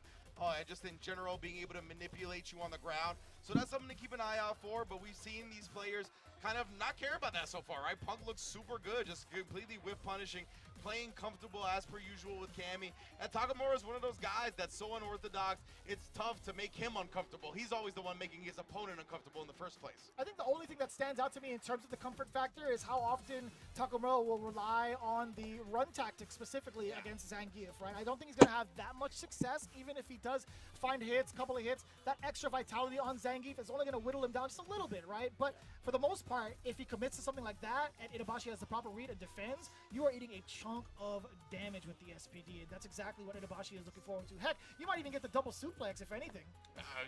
We might see it. We might see double Germans coming out. It's going to be a great one, 100% here. Takamura looking to ride that momentum. We talked about how much he's a momentum-based player, getting a Game 1 win over Phenom. To start Group A is huge here. Itabashi, obviously, being in Japan, you know he wants to put on a show, not just for himself, but for his entire country, considering Capcom Cup is here in the Ryugoku Kokugikon. And, I mean, he's playing the wrestler character, bro. Sumo wrestling and professional wrestling, legendary arena for that. So he's got to show out. Man, there's so many things that are like so heavy when it comes to like the mental and what's on the line, obviously for Capcom Cup, but also being in a historic arena like this, I feel like there might be a little bit of added pressure, but maybe just for the bystanders and us, but I don't know how true that is to some of the players. I mean, for someone like Takamura, one of the cold-blooded killers in the group, I think that doesn't really phase him. But for Itabashi, I don't know if there's going to be like any extra because of the fact that he's in his hometown. If it's going to be like, man, I really got to show out for this crowd because look at all my fans out there. Yeah, right. To all my loyal fans, like it just makes sense. He even did it on command right there. Oh, you guys can't see, but of course we're going through. Lovely crowd has already filtered in as well for the Ryugoku. All coming to see Capcom Cup. Obviously, Street Fighter in Japan has exploded for Street Fighter 6. Incredible showings, whether it be offline view parties for SFL, whether it be the crowd, the immense crowd that we got to see at the Super Premiere in Japan. That was so sick. You need to see everybody hold up their signs for their favorite SFL teams and all their players supporting as well. Japan has just been showing out for Street Fighter 6 like no other country, honestly. So it's very fitting that Capcom Cup is here. Without a doubt, man. Again, we've only gotten started with Group A thus far. We understand that you guys have been waiting very, very patiently for this very moment. We are still trying to make sure that everything runs smoothly, but as it stands right now within Group A, Phenom currently at 1-1. Takamura 1-0. That might just change in just a bit. Hot Dog looking at 0-2. Very substantial to take note very early. Salvatore, 1 and done today. He's big chillin'. Itabashi Zangief looking to change his fate as well. Punk the God, he's also big chillin' with 1-0. Yeah, exactly. Punk the God, he's done for the day, right? 2-0, defeated Itabashi Zangief. Maybe even one of the players he was most concerned about in the pool, right? Already getting that off the table, you know he's going to be feeling good going forward for the rest of the day. Yeah, and look at that, dude. The Cammies with a 2-point differential right off the bat, 2 O's against their opponent. Wow. Something in the water, man. Yeah. Oh, yeah, that's true. Salvatore really gaming out here, man, taking down Hot Dog in the process. So, yeah, Hot Dog, rough start for him. We'll see if he's going to be able to bounce back. Excuse me. And, of course, we're going to see Takamura try to continue that momentum, right? He was 2-1 up against Phenom, so the point differential only +1 right now. You know he's going to look for a little bit more dominant victory if he can pull it off. Itabashi Zangief also looking to combat that 0-2 to Punk, right? Wanting to do a 2-0 himself. It can come down to the points to end it. So all of these matches, the way they play out, everything matters. We are going to get that final match of Group A started, but nonetheless, we still have so many groups to go through between B and G. That's going to be happening all day long. With also a rotation, you guys have seen who have been a part of the podcast as well. Big ups to everybody involved with production and getting us out here first and foremost. You are going to see plenty of others taking to the stage to call some of your favorite matches going forward. But as it stands right now, Takamura versus Itabashi Zangief, that's what we're waiting on right now, and it's going to be so integral for both of these players. Indeed, man. This is going to have a lot of implications going forward, considering it's the second match for both players, right? If Takamura is able to take this to start 2-0 like that, and the 2-0 being over Itabashi Zangief and Phenom, I mean, he is really putting himself in a prime position to make it out of the group proper. Itabashi Zangief, of course, looking to keep his hopes alive. Going down 0-2 is going to be extremely difficult as a whole to climb out of. Man, imagine if they do go 0-2 today and manage to run an entire gauntlet throughout the rest of the days. That can also dampen so many other players going forward into their hopes and dreams of continuing on to into the top 6. So We'll see how this plays out, man. I still think there's going to be a lot of surprises in store, specifically for this group as well. I mean, we've talked about the deaf groups. We talked about, first and foremost, it's not his fault, by the way. No. Last year was easily not his fault. The common denominator was easily Rob TV. It was Rob TV. It was Rob TV. 100%. I'm sorry, Rob. I'm sorry. You are getting thrown under the bus for this. I removed myself from the situation voluntarily. It's your fault, dog. It's your fault. But I gotta say, man, Group F, Group G as well. Those are the big groups that a lot of the attention has been put towards on social media as well. So there are so many big matches to come through. But I'm glad that you guys are tuning in at the very, very start of our day. It makes us feel so much better to see you guys finally get rewarded for all your patience throughout the entirety of the season, man. Yeah, absolutely, and it's cool because we've already gotten to see some of the fan favorites, right? Like the Phenoms, the Punks, the Itabashi Zangiefs, Takamura, Salvatore, etc. But so many more fan favorites are still to come, right? Mena RD, the Birds, etc. Fudo as well. There's so many. Kakadu is going to be an amazing day. Shout out to Juicy Joe as well. I can't wait to see so many of these players getting to show out on an international schedule, an international level. But we're going to get this Itabashi Zangief Takamura match started right now. Looks like the button checks are over, perhaps. Maybe not. I'm not exactly sure, but we're going to find out soon. Of course, Takamura going to be rocking the Ken Itabashi Zangief, rocking his namesake. I love that, too. I'm really happy for him. Like, in Season 1, it was looking kind of rough. I didn't know if he was going to change his name from Zangief to Itabashi Marisa. Yeah. Like, I didn't want to see it personally. I enjoy the way that Marisa plays, but I am a big fan of Itabashi Zangief, and I think, you know, he has to stay with his character. He's done it to himself if he names himself after the character, to be honest with you. But, like, it was very, very hard in Season 1 for Zangief. I feel like mostly also, like, the toolkit that he had wasn't necessarily one to contend against the meta, but at the same time, I also believe that in terms of the development of the character, wasn't just thoroughly there. I mean, we had a couple of pioneers trying to do it.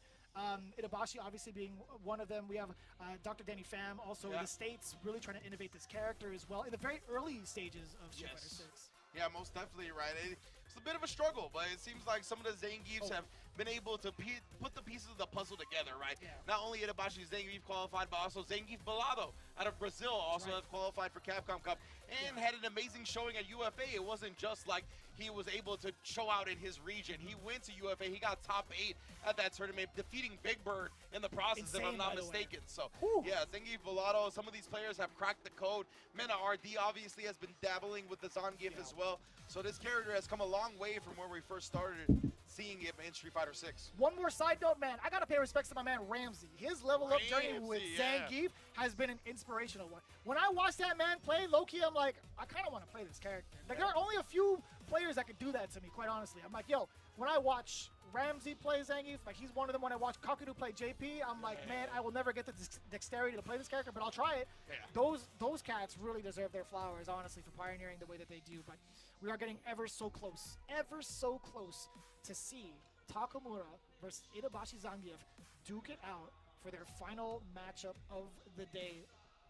Yeah, I love seeing the players that can really inspire others with their characters, right? Like, we were actually out in Tokyo the other day, and we got recognized by one of the employees. They're like, "Oh, you guys here for Capcom Cup?" And they played Street Fighter 6, and he was like, "Oh, my favorite player is Shuto because I play Marisa," right? So it's just real sick to have these type of players that can inspire on these characters that you don't see the super ton of, whether it be the Zangief, whether it be the Manon, like with Idom, whether it be the Jamie that we see. Boost obviously playing a lot of Jamie along with the Ken over there in the States. So there's still so many players showing out with these characters. Obviously, Job EM's going to be playing the Terry. Chris CCH might be playing the Terry. Truly, knows, right? That's another character that he's been dabbling with. But yeah, we're going to get it started very shortly here. I think they're making sure everything is prim and proper here right now. We're going to get a quick button check and then hopefully into the match next. Takamura versus Itabashi Zangief going to be looking to advance in Group A and obviously try to get into that top 16, which will be taking place Saturday, Friday for those of you in the States.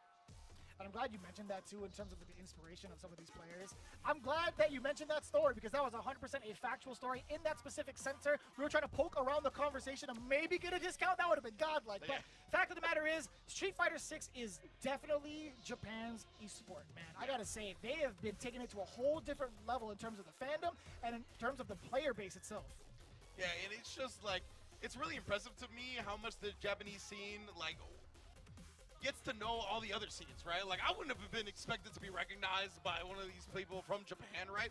But the fact that they recognize you, me, all kinds of players that we were with. Oh, like, it was Yipes just, for sure at the of course, arcade. When we Yipes went to as Hey well, Arcade, yeah. as soon as we left from watching him, So like some players just flooded him. it's so sick to see a lot of the Japanese natives have all the culture from around the world when it comes to fighting games. Obviously, you can hear that with the respect to Punk, the fandom of Mena RD. But right now, we are going to get into our final Group A match of the day. Takamura versus Itabashi Zangief. This is going to have great implications going forward. Let's get it. God, I love that intro. Let's go. Takamura, Itabashi Zangief. Oh, and Takamura already looking to establish a fireball. Something that we didn't see too much of earlier on. But already having to guess wrong. I like that, while maintaining the parry as well, still able to cancel out into the OD uppercut. Counter hit again, committing to that run. Itabashi, head to the sky. He was really upset with that decision making. Yeah, the fact that he did it off the stand fierce, right? So obviously that's gonna be the best time to do it. Oh no, just walks out of the throw range. SPD, Itabashi here. Ooh, okay. Yeah, sweep Takamura, not getting caught with anything, and of course the low crouch medium kick that God, exposing any type of stand fierce that you want. Put that away. Tatsujin Naicha, aka the noisemaker. Takamura with a very explosive first round, dumping that level 2 where need be. He doesn't want to give any sort of remorse or recovery for Itabashi in that round. Shout outs to him. And again, Takamura early on, looking to establish fireball. Maybe try to bait Itabashi into something and just drive rushing behind it once he sees the fireball connect. Oh, that would have been disastrous. Yeah, I was gonna say the Jinrai is a little bit scary. And I feel like Takamura is taking risks that Itabashi Zangief is not used to seeing from his Ken players in Japan, right? So I think he's getting caught off guard a little bit and missing some of these punish opportunities because he's just not used to seeing people take that risk. I mean, that should have been the key point against Takamura when he had watched, if he had watched Takamura versus Phenom. But Itabashi seems to be in a little bit more control now. Gonna be able to block that. Yes, sir. Get the wheel kick, Lariat extension, Boris Dynamite. That's just it right there. The damage is so huge off of that punish counter. Yeah, gigantic punish from Itabashi Zangief, and he is definitely starting to catch on to Takamura's tendencies, right? We've talked about Takamura has been willing to bust out a lot on the invincible reversals. Great bait out from Itabashi there. He tried to get the cross fierce run cancel, but you run it straight into a level 3 that he jumped out of. Takamura, beautiful bait right there.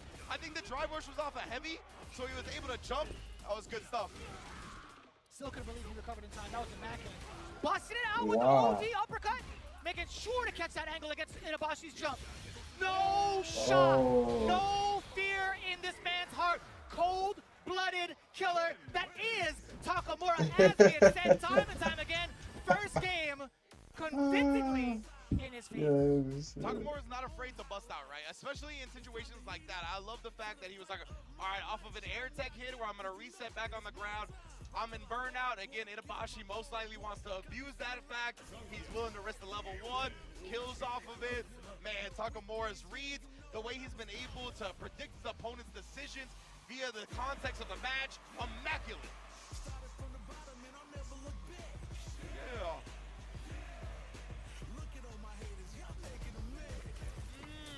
Making the haters mad indeed. Making the haters mad. Giving him more to hate about. All right. Man, the spirit of Yipes is in all of us, I'll tell you what. Takamura, let's see what he does now. Spacing it out with a fireball to kind of gauge what the sequence is going to be from Itabashi. That fierce getting punned in. Oh, and then he knew he would try the SPD after outside of the stand fierce range. That's tough. Drive rush on in there.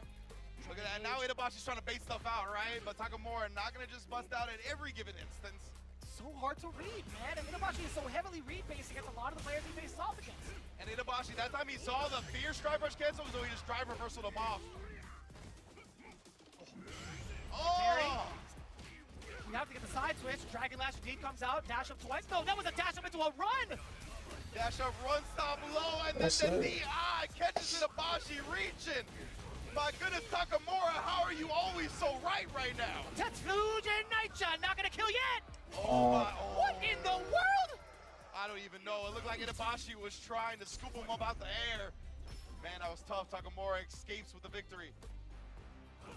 Oh, exchange of blows. Takamura ringing out with that standing heavy punch. And Ibashi trying to measure the gap with that medium kick as well. But again, he's not able to find a solid read against Takamura. Now on the offensive, on the gas, with the drive rush, back-to-back throws. You heard the flash of the parry, punish counter, keep doing it, man. He's on level 3, let him waste it. He tried to bait it out. Oh, that was sick, and Ibashi knew. He was like, this is the time where you're gonna look to bait something out. Goes with a button, catches the backdash, now we side switch. Oh, put a stop to that drive rush as well, seen it. But another level 1, you ain't gonna bait it out, I'm gonna let it rip. And he knew that SPD would definitely have killed. Takamura assessing the risk so well. One throw more will do it. Drive rush on in, knocking on the door, and it's a tick throw yet again! And man, it hurts, right? Itabashi and Zangief as a character in general, at the whim of hard reads, at the whim of trying to tech throws in those situations, because they did get rid of his ability to jump cancel the SPD to avoid the throws, right? In a situation like that, you had to imagine if that ability was still there, he would have at least risked it one time, but in a situation now, you just gotta be able to make the right read, and unfortunately for Itabashi Zangief, he was just put in that situation too many times to be successful. Great stuff from Takamura again and again. Man, there's got to be a counter. There's got to be somebody like keeping tabs of the stats in regards to how successful Takamura has been in some of these key reversal moments on defense, right? I think that's been the biggest highlight thus far in all of his matches here in day 1. I think that's a hallmark of Takamura as well. Is like he is not afraid. That is the only reversal I feel like we've seen baited in any of his sets, right? And I mean, look at the damage, right? And you would think going forward, I did half of his life off of baiting that. He's not gonna do it again, but of course he does, just like that. So Takamura, I mean, he's just been so willing to bust out. The drive rush into the DI right there as well. Maybe that was one of the tap parry baits. That's something that people use a lot, right? They show the drive rush. The player might tap parry to try to avoid the drive rush button, and then the DI catches them recovering and blocking and pretty much guarantees the DI. But it caught him pressing a button, so it worked out anyway. That's rough too. When you saw towards the end of it, Itabashi had some decisions to be made, but on defense, with what his current stat was at, he only had like 1 bar to his name. He did have a healthy drive gauge, but overall was not able to play that defense as well as he'd like to. Yeah, most definitely. So incredible stuff, incredible showing from Takamura to start 2-0 in Group A, and of course now we're going to get to Ryan Hart as well as Takamura. 2勝の高村選手に来ていただきました。さあまずは高村選手おめでとうございます。Congratulations to Takamura taking it 2-0 in his group. Dominant performance there against Itazan at the end, and of course Phenom to open the group.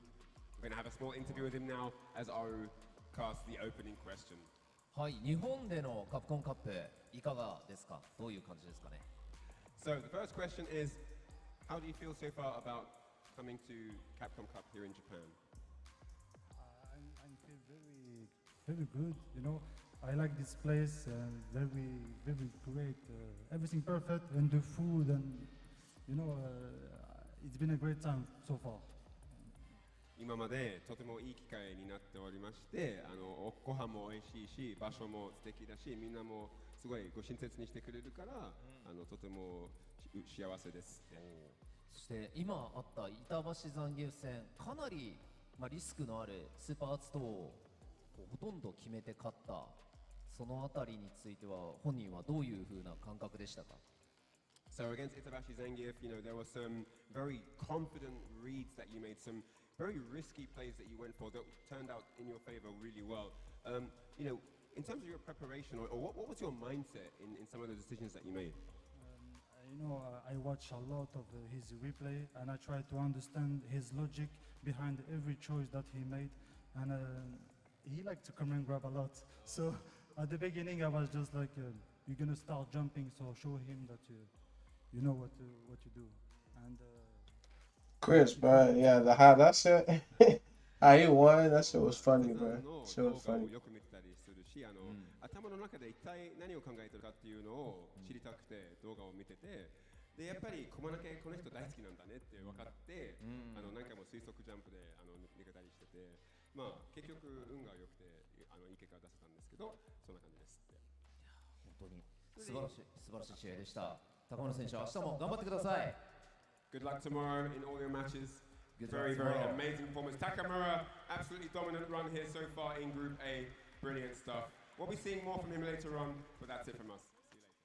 I'm loving that interview too. I'm loving the things that he's been saying in regards to the replays that he's been studying against Itabashi Zangief and his decision making. Trying to really understand what the player is about is only like, I feel like a good majority of the prep work that you need. It's not just understanding the matchups, but also what the tendencies are of those specific players. The why is everything. Like, I love the fact that he said that, right? I went into studying his replays to try to figure out why he made every decision that he made. And to me, that is how you properly learn anything when it comes to this type of stuff. So I love the fact that he was like, I'm going in trying to figure out how his mind works, how he approaches fighting games. And I mean, obviously it's worked, right? He was able to kind of take down Phenom as well as take down Itabashi Zangief. And it was a 2-0 to Itabashi Zangief as well, which is giving him a +3 differential. Huge for Takamura going forward. And again, we still have plenty more matches to go throughout the entirety of the day, but this is the conclusion of Group A thus far, with Salvatore following behind, just behind Takamura, and then Punk also with a very tied record with Salvatore as well, both taking it to their opponents, 2-0s in both fashions, really, in both games, actually, in both opponents. So very, very strong record to start things off. Same point differential for the Camis as well. Dominant performances showing out. And yeah, both of them only played once today, so it's going to be interesting seeing them tomorrow and having to face the rest. And of course, when they both clash themselves. So, of course, but right now, we're going to get into our first sponsor of the event. In terms of everybody that's been working so hard to get here, Suzuki is standing behind the people who love Endeavor and Challenge and are pleased to collaborate with Street Fighter 6 to deliver joy of the game to as many people as possible. This time, they'll be putting their booth in place on the second floor, by the way, of the Ryogoku Koku Gikan, the venue of Capcom Cup 11, obviously, to showcase the special edition bike, the GSX 8R. That is crazy. Tuned by Jury. That is actually insane in terms of the colorway. I love this. Check it out, the official Suzuki bike in collaboration of Street Fighter 6. We had the luxury to be able to check this out in person.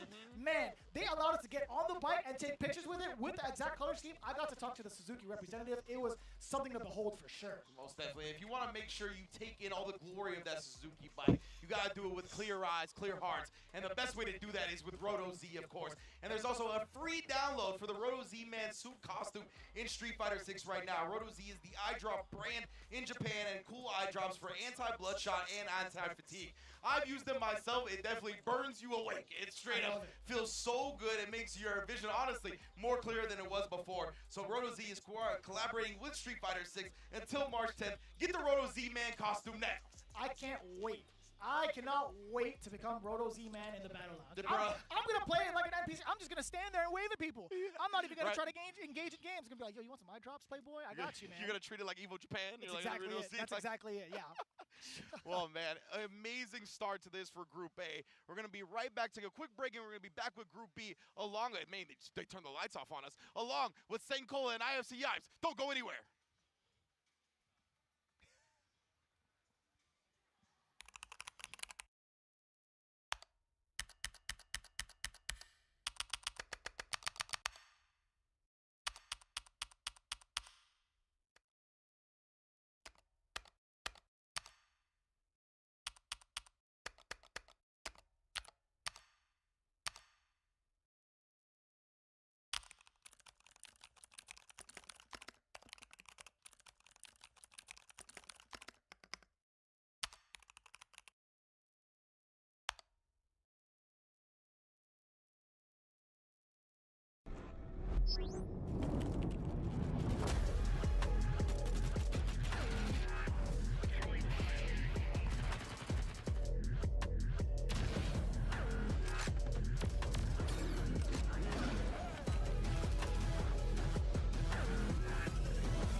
dreams become reality.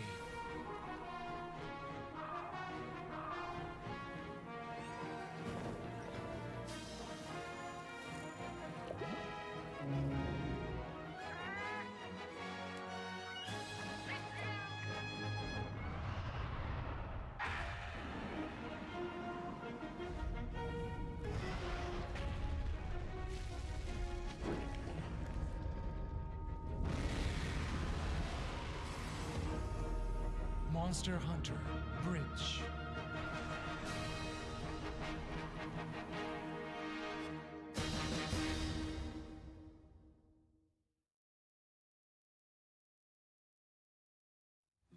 Show me what you have. What?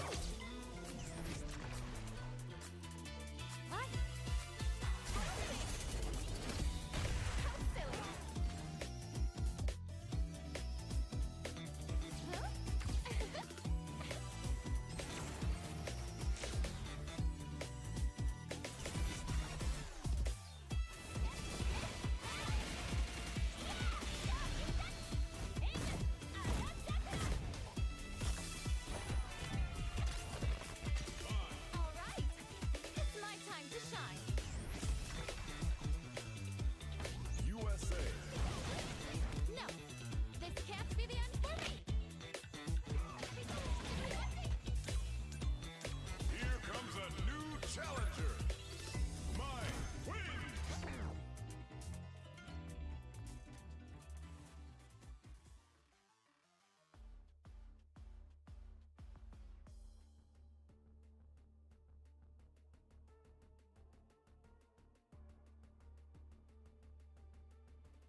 カープコンカップ11、これからお届けするのはグループ B の5試合です。早速参りましょう。グループ B プレイヤーの入場です。 Here we are at Capcom Cup 11, and it's time, as Group A concludes, to introduce the second group, Group B here at Capcom Cup 11. Let's get to it. まずはベルギーの忍者キッド、ソルティキッド。 Hailing from Belgium, the young ninja, it's Salty Kid. So I'ma tell the truth, I get my grind on. You know the pressure make all of these diamonds. I tell them get back, step back. バングラディッシュのトラサイアニク。 And next up, it's the Tiger, Sai Anik.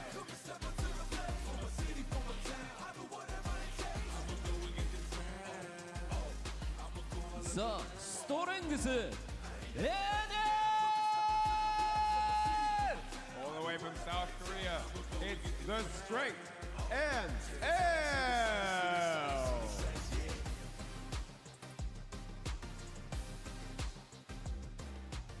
パナマの偉大なる闘士グラントナカイ。 And next up, it's the Great Will, Grand Torakai.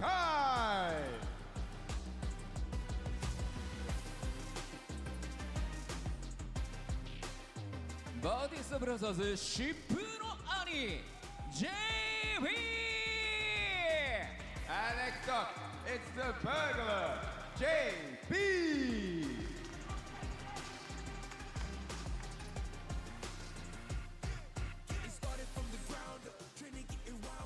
カリフォルニアの白い暴走特急ノーザプロディジ Representing California, it's the Burn Express, Noah the Prodigy.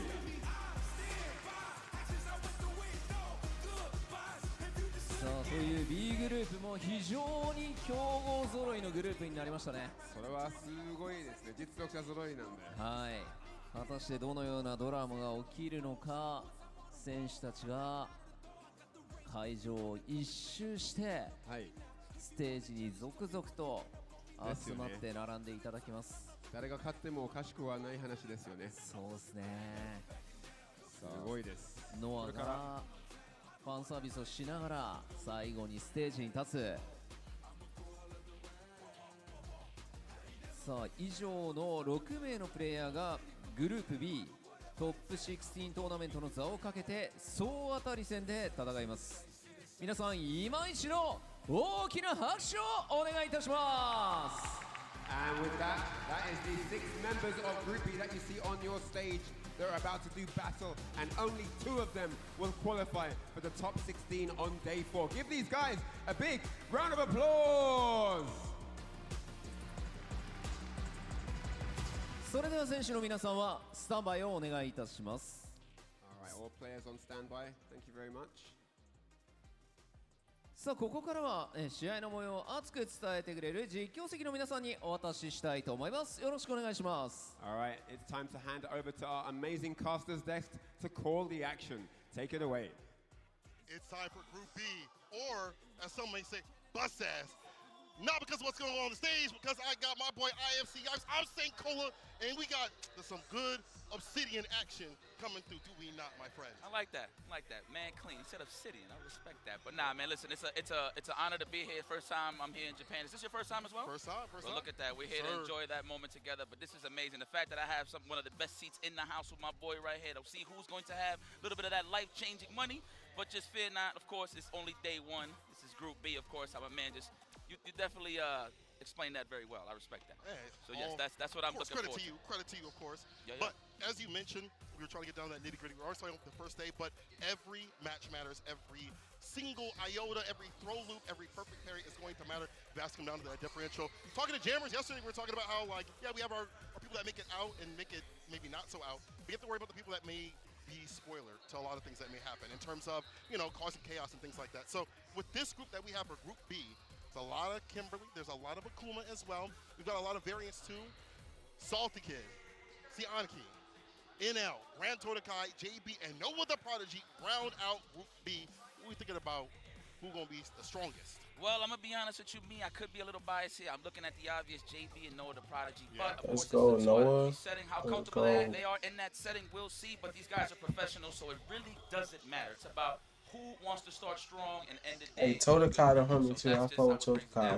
I feel like one of the I wouldn't say one of the heavy hitters, but somebody that you really gotta look out for sure is Salty Kid. I'm only saying that, not to say that he's not a killer.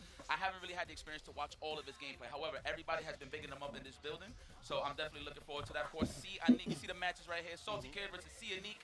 NL versus Grand Todokai. Shout out to Grand Todokai. He was at the verge of giving up and not even trying to qualify for this tournament, and he made it through his regionals through the World Warriors. So big ups to Panama in the building, of course. JB versus Noah the Prodigy. That is something that I'm looking forward to, obviously, because JB benched Noah the Prodigy in SFL, so Noah might be feeling a certain way that he might want to send us a message that you should have put me up front. Maybe we would have made it to the finals. Who knows? But that's for another day. Salty Kid versus NL, of course, it's a rounded up Unique versus Cloud JB. Shout outs to Unique, of course. I see he is from Bangladesh.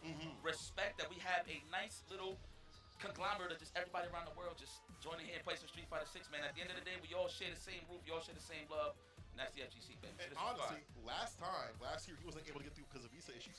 Now he is here. He has earned it. He's back in business. Has to go against Salty Kid. Scenic honestly plays a rotation of characters. He told me he's going to play Akuma. You know how players do, though. Yeah, man, I'm going to play this character, and then they play 5 other characters throughout the tournament. So he is mainlining the Akuma, despite the fact that we do see Chun-Li on the screen. From what I've seen over in the player lounge, it's been Akuma, Salty Kid on the Kim, as you mentioned. Not a lot of data unless you're really watching like and tuning into like Salt Mine League when he play, or at least the CFN. That's not a lot of data to pull from overall. Only data I need to know is if your mix-up is good, yes or no. That's all I need to hit. Kimberly explosive. I'm talking about one mistake, you are in the blender, and that is what Kimberly represents very well. Yes, and everybody plays Kimberly a little different. Obviously, they got the same routes to the stand fierce, the anti-airs, the whole 9. But definitely, I want to see what he brings to the table. Yeah. Unique, I know he's known more for the Chun-Li and the Bison. I know that's a secondary as well, so I was definitely looking forward to that. So maybe, I don't know, maybe if the Go Key gets washed. I like how I'm in Japan, I'm actually saying you right said Go Key. Now I'm saying Vega. Yo, so you got a katana in the back, bro. So quick story, right? I was in customs coming in here, and I was holding my stick in my hand, right? And he was like, "Oh, Street Fighter 6 Capcom Cup," and I was like, "Yeah." And then he said character, and I said Bison. He said, "Oh, Vega," and then I just realized, I was like, "Oh my God!" I was like, "Yeah, where was that?" You in Japan immediately. But let's see, man. Big shout out to Bangladesh, man. One thing about me learning about fighting games in general is I always want to know from around the world who is actually out there in the field trying to represent where they're from. So Bangladesh, I haven't really heard much in terms of, not that they don't make noise, it's just I like that they have a platform now to really speak their mind and really showcase what this was all about and what type of competition, how fierce it is over there in Bangladesh. Shout out, you already know the vibe. True. Salty Kid, man, 19. Woo! That's boy is young. Second, probably youngest player that we have out here. Youngest being Blas, but being 19 years old, cooking up the competition. We saw him in Street Fighter 5 with the Meek, if I remember correctly. So it makes sense to go to another mixed master that is Kimberly. And the way that he played, at least in the finals, he played against Kiko, I believe, which is a Cammy player, which is a good matchup for Cammy. He cooked up that character, did a lot of OD usage that seemed like it was risky, but it worked out in the clutch. So I'm looking to see that in the person 2 as a deadly proposition. You're going to play out that where you get close to burnout, you make that risk, and you're willing to try to get that for the reward, the damage, and her neutral's better now. That stand fierce. Her light button. It's hard to trade with her. She's got a little bit more stability in terms of neutral overall, and you already have a powerful mixed master like that. Yeah. He might be a deadly. I'm just saying, he might, at minimum, ruin many people's days. One of the things I'm looking forward to, any Kimberly players, how advanced are their bomb setups is the question. So let's see. I have not seen any play an Akuma yet. Let's see what he brings to the table. But you make it this far to the Capcom Cup, I can't doubt you that you ain't one of the nicest in the building. 100%. But yeah, man, let me talk about Salty Kid a little bit. He did beat Garnet in the World Warriors Europe West. Yeah. Shout out to Garnet. I know he couldn't make it a qualifying, but he did graduate recently, so congratulations, my boy. Yeah. You already know Garneto, my guy. And of course, Unique beat Bad Sa. Hopefully I'm saying your name right, pardon me if y'all watching. Winning the World Warrior Asia South. So, man, the fact that he won the Asia South, you know how many killers is out here, dog? I was in the arcade chilling casually, and I'm playing nothing but killers. I don't know who they are. You know, you got the arcades that they connect like to different arcades. Just a random. Fire, though. And I respect that they kept putting their quarters in. I ain't gonna lie, I was kicking a lot of Gluteus Maximus. I ain't gonna lie to arcades, but maybe I was in the wrong arcade. Who knows? But the thing is, like, you don't know how either person plays if they never traveled outside that much, you know? Right. Nick don't be traveling like that. Salty Kid, we've seen him in sub tournaments in Street Fighter 5. In 6, he doesn't really compete as consistently And you as said he used Salt to. Mine as well, right? Yes, Salt Mine, we have seen him in Salt Mine a few times. But in terms of like consistency to other Kim players, not as much. So hard to get that data. So when you come in this first 6 scenario, you gotta immediately get going, bro. You might get cooked up. We saw it with Salvatore just recently in Group A. Like, ain't nobody know about him, but we do know this is our first match of Group B. Salty Kid, Anik is going to be the Akuma. It's going to be the Kim. That's what's going to be up on the screen real soon here. We just looking at, I think, a little bit of a butt check on our side of things. They're making sure everything's A-okay. You see our beautiful brown skin up on the screen. Yes, sir. Hi, how you doing? I'm so sorry. You know, usually when I'm like this, you see the big dome. You see the Thunderdome. But I'm here, though. I'm aging wisely, though, man. Of course, we out here. You know St. Cola. Again, this is exciting. A very prestigious venue, if you will. And I'm kind of whack at saying the name, so I'm not going to say it. But just know I've seen some huge hands, meaning a lot of pictures of a lot of the sumo wrestlers that've been here in the past. All around the venue. Yeah, outside the venue, too, as well. I did the Kawhi Leonard. Like, any handprint I saw, I just put my hand on it. And just did the... Just to see, like... I ain't gonna lie, I think I'll get paid to get smacked in the chest. I'm not even gonna hold you. You can do that? Yeah, I'll do that. I feel like sumo wrestlers are mad strong. I just saw a thing where it was like a football player trying to knock over a sumo wrestler. Impossible. He ain't doing it. He ain't doing it. I seen that. Out of your element, you know what I'm saying? All right. Speaking of element, though, we are going to Metro City. No Thunderfoot. All right, we're going to represent the T-Hawk Lily side of things. It's daytime. Yo, I am so excited to watch this. I hope everybody at home is relaxed. Let everybody know. I know it's a little late night wherever y'all at, but it's okay. Just know if you guys are gamers, you've been on the late night side of things, this is nothing. Just grab some water, maybe an energy drink or two. You know, it's not a bad thing. Whatever, gets you going. Some snacks, but it makes you keep tuned in, locked in. See who's getting locked out right here. Salty Kid.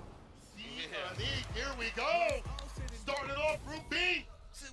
When it's all said and done. Yeah. Let's get it. Yeah. Woo, that's the power of. Anytime you hear somebody's theme, I feel like that's the power of one. Let's see if he's gonna deliver. Opening gambit time. Let's go. So always looking for that for the Kimberly. What type of Kimberly? You like the slide? You like to walk in with the buttons? Salty Kid starting off nice and slow, trying to enter in with one of these buttons. Stand fierce, medium kick. Oh, delays the crouch fierce, gets a run up, and gets the command grab. Was respecting the dive kick there. I respect that. Sniping out the walk forward from Salty Kid. Drop. There we go. Now we're going for mix. I like that. The safe jump stuff. Paid out the parry. Big damage. Remember, this man is a glass cannon. What a sniper. I'm pretty sure that was a delay. And this should be a finish in proper. Salty Kid, round number 1. That's not Salty Kid. That's Sodium Sam. He's done with you. First round. Fantastic. Even calling it that super, that's a big waste of bar. Unique does get confirmed. Heavy kick Tatsu for the maximum corner carry. Drive rush, the fake out, but no DP. I feel like Heavy would have reached there, but he still has the corner position. But listen, it could be a side switch incoming off the target combo. No, we go for the level 3 off the Vagabond. Even better. Kill the drive gauge, get your speed and power boost. Yeah, we need that power for sure. We playing all VTs over here. Now let's go. We're gonna walk up, pressure standing medium kick. No, we're going for the fist. We are attacking the drive gauge. We're almost home. He wants it gone. There we go. Dehydrated as usual. Do not panic. We do have a level 1. You can react to this drive impact. I like the demon flip to get out of harm's way, but he still get caught in the crossfire. Should this be enough? Survey said. Not just yet. One more touch though. One cancel. And so hard to deal with her against that walk back, the sweep off the feet. Hey, that's defeat. Salty Kid with the first game and doing a fantastic job of honestly harassing continuously and burnout from starting off slow and then just keeping on that momentum. You should do with the character. I mean, the name of the game of Street Fighter 6 is try to keep it in the middle of the screen as much as possible. Salty Kid is doing a great job at walking down Nick to the corner. However, Nick though looks like he's getting a little more comfortable here. Trying to snipe out the obvious, but Salty Kid is giving them different looks in the neutral. Oh, he resting on plus frame, shouldn't do that. Laser jab was able to get the counter conversion. He don't believe in staggers. Very nice. That's the thing about Kim, not having the best in terms of defense at all. All you have is level 1 to your name to bust out. So keep that open, going and flowing. OD, go show you can go sit your ass down. I like that. Love that expensive OD reversal here from Nick saying, a lot of cash is on the line, but I'm gonna let it bridge to survive. Going for the counter hit. I like that Salty Kid went for the driver's cross jab to snipe out the cross strong attack for sure. That is, of course, Nick was thinking about it. Right there, just on the anti-air. He's doing the crouch fierce, up kicks, Tatsu right after it. Teleport in for the throw. Oh, he's in his element with the mix up in the corner. There's a guillotine, no back, no look for the crouching light kick, wakes up with a light right after. Oh, he did the wrong combo. Careful now, did not get the drive impact. Man, all right, now he's throwing them off with the demon flips, pressure for sure. Salty Kid has been doing a great job sniping out those demon flips. Okay, but watch your legs, though. And you see with that stand, light kick, and that sip of calamity. TA, damage on the way. Open up. Daddy's home. Sianki brings it back from the brink. I was looking like it was a little bit of a beating up in the corner continuously, but Sianki switches it up, puts on the pressure that Akuma can do with the demon flips, the stand mediums in the corner. Right. And rounds it back. We're game to game right now. That's the thing that throws off anti-airs, man. That jump elbow from Kimberly. It's one that you don't want to pay attention to something obvious. I'll tell you that right now. All right, trying to catch that wake up technical, possibly or the parry. That was the safest jump, so he would have been all right. And with his drive rush meeting, stand fierce in the adamant fist, trying to confirm, trying to get a punish counter or a trade. Hope the kid's not biting. Good defense, don't crack. Oh, I have to jump back, switch it up a little bit. Oh, nice whip punish. Right on the recovery of the standing meeting kick. Beautiful. Now, are we going to attack the drive gauge? I know that's what I would do. It's expensive. A lot of write-offs here for sure. Take that trade. Oh, the burnout. He tap parry. He should have did that. Before drive impact. Can you survive the 4 fierce? The adamant fist don't miss. You're that close, bro. And Sianki, set point. Good checkmate right there. I like that. Bangladesh in the building. Oh, yeah. Chuck that plasma. Get into the overhead parry. Successful. Beautiful. Perfect. All right, we're going for the pure corner carry. Forget the damage. We want positioning here. Oh, the neck hunter. Stop watching. Extra throw. Drive rush. Yeah, don't go for the anti-air. We've seen that already get blessed or avoided. Back to the screen. Sienna should just commit to the crouch throw and drive rush regardless, especially from that range. Yeah. We got a drive rush, a possible finish. Wow, is that for the catch? No. What a way to give it to a hand it to him in a silver platter. We survive another day. Oh. Final game, final round. All comes down to this. Bar at the bottom, all juice up here for Salty Kid.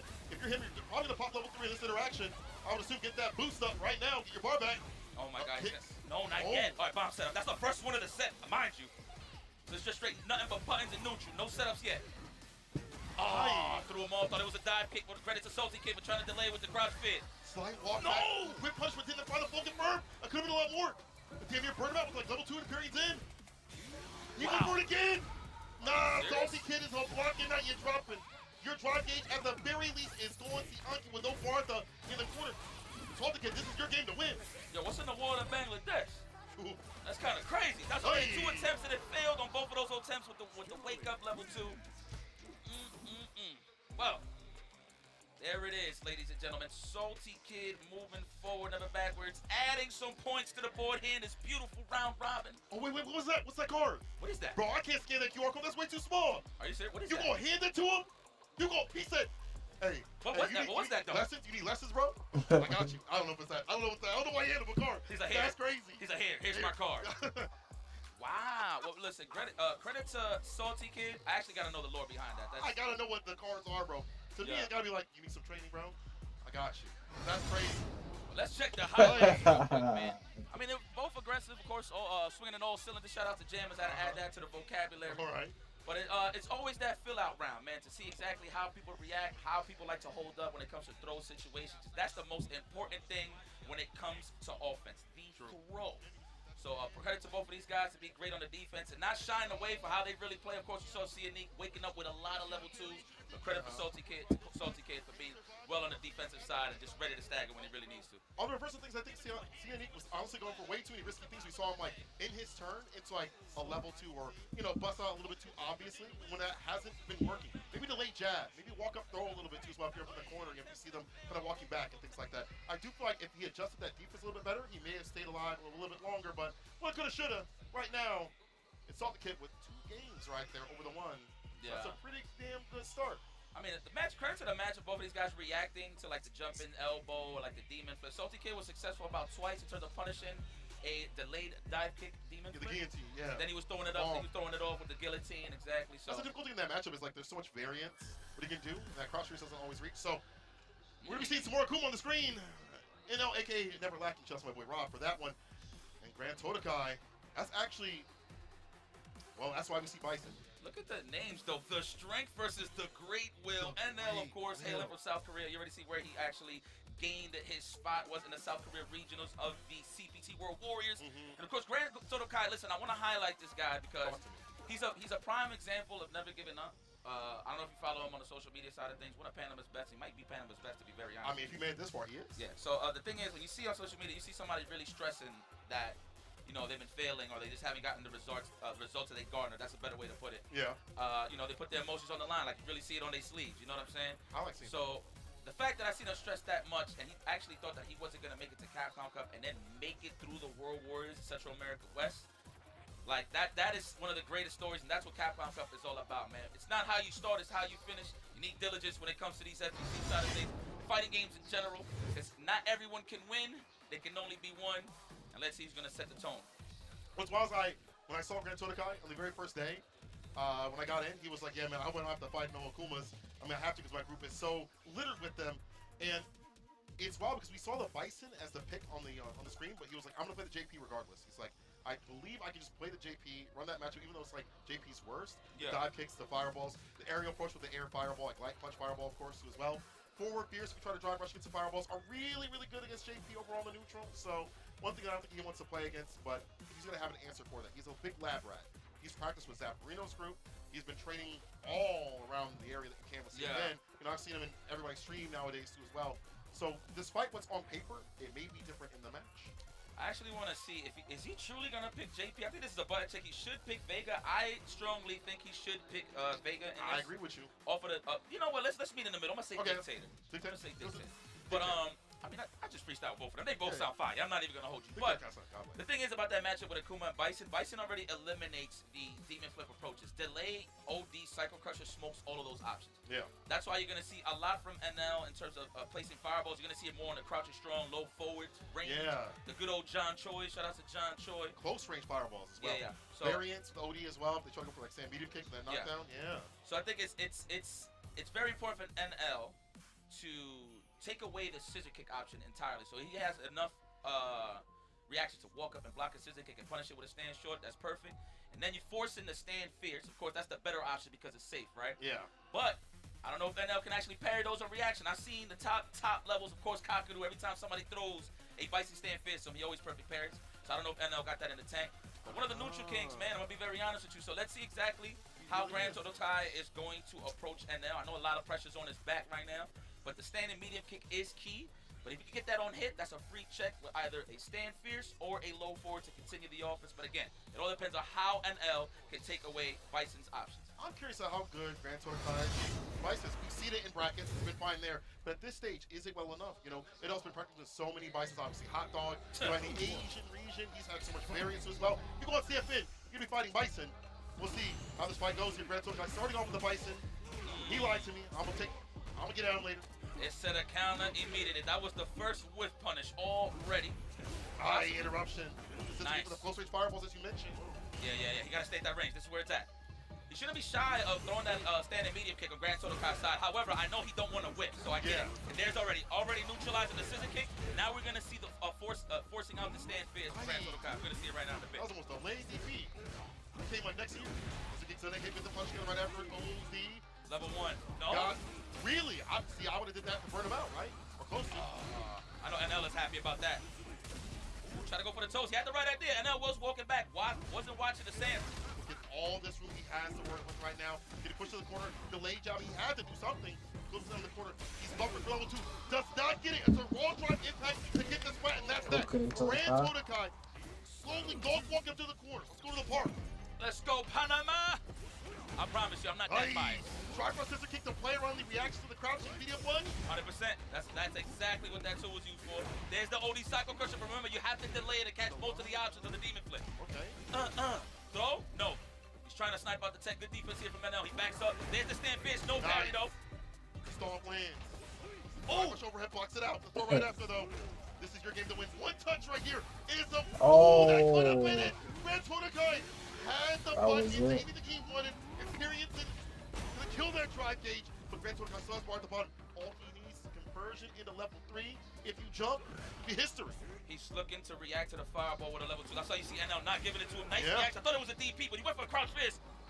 Just kick back and relax. He's almost home on the green. No! The dot kick's able to hit. The crouch fierce not claiming that space properly. The timing just not there. Yeah, it's kind of tougher with regular Cycle Crusher, but remember, when you have cash, delayed OD Cycle Crusher to defeat all those options. Good reaction. Ooh, I don't agree with the meter usage, but it's all for positioning, so you know what? I agree with it at the end of the day. Big bust out right there, very risky. So the NL doesn't have a lot of bar to work with. Background house, no.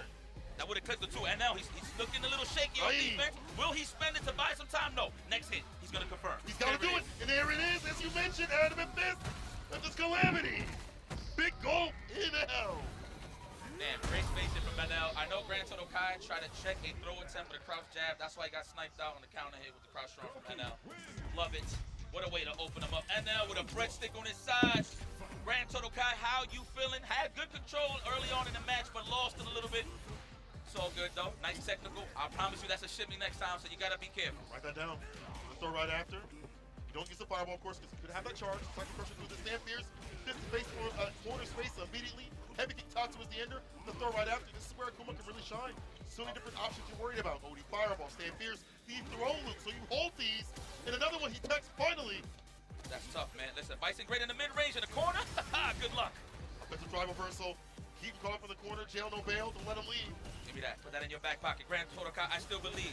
If anything, look, you're down on the chips, but this is a perfect opportunity to really fill out how NL likes to counter-attack. He's not the type to really press buttons first, so it's going to be a little tough for Grand Total Kai. Down on the chips here.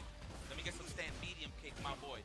Nice. Caught him, holding up forward. NL wants no part of this corner. I say throw him, condition him now. Survey says no. He got the bomb in place. He's going to parry, just get a little bit of that drive gauge. There it is. Wow, held it for dear life. Yeah, look at that. Works out to get the drive rush right after the sweep for the Oki. Wasn't even, I mean, that just got him off the jump here. Heavy kick Tatsu ender right there. Bring a bar for level 3. Nice. Plus range. Crouching the kick. Staggers it to get the hit. Does it go for it? He does. I like this. One more touch interaction right after. Hopes to burn out. This is tough. We got 2 meters to play with here, but that burnout, he's going to set the chip range all day. There it is. Very nice, very nice.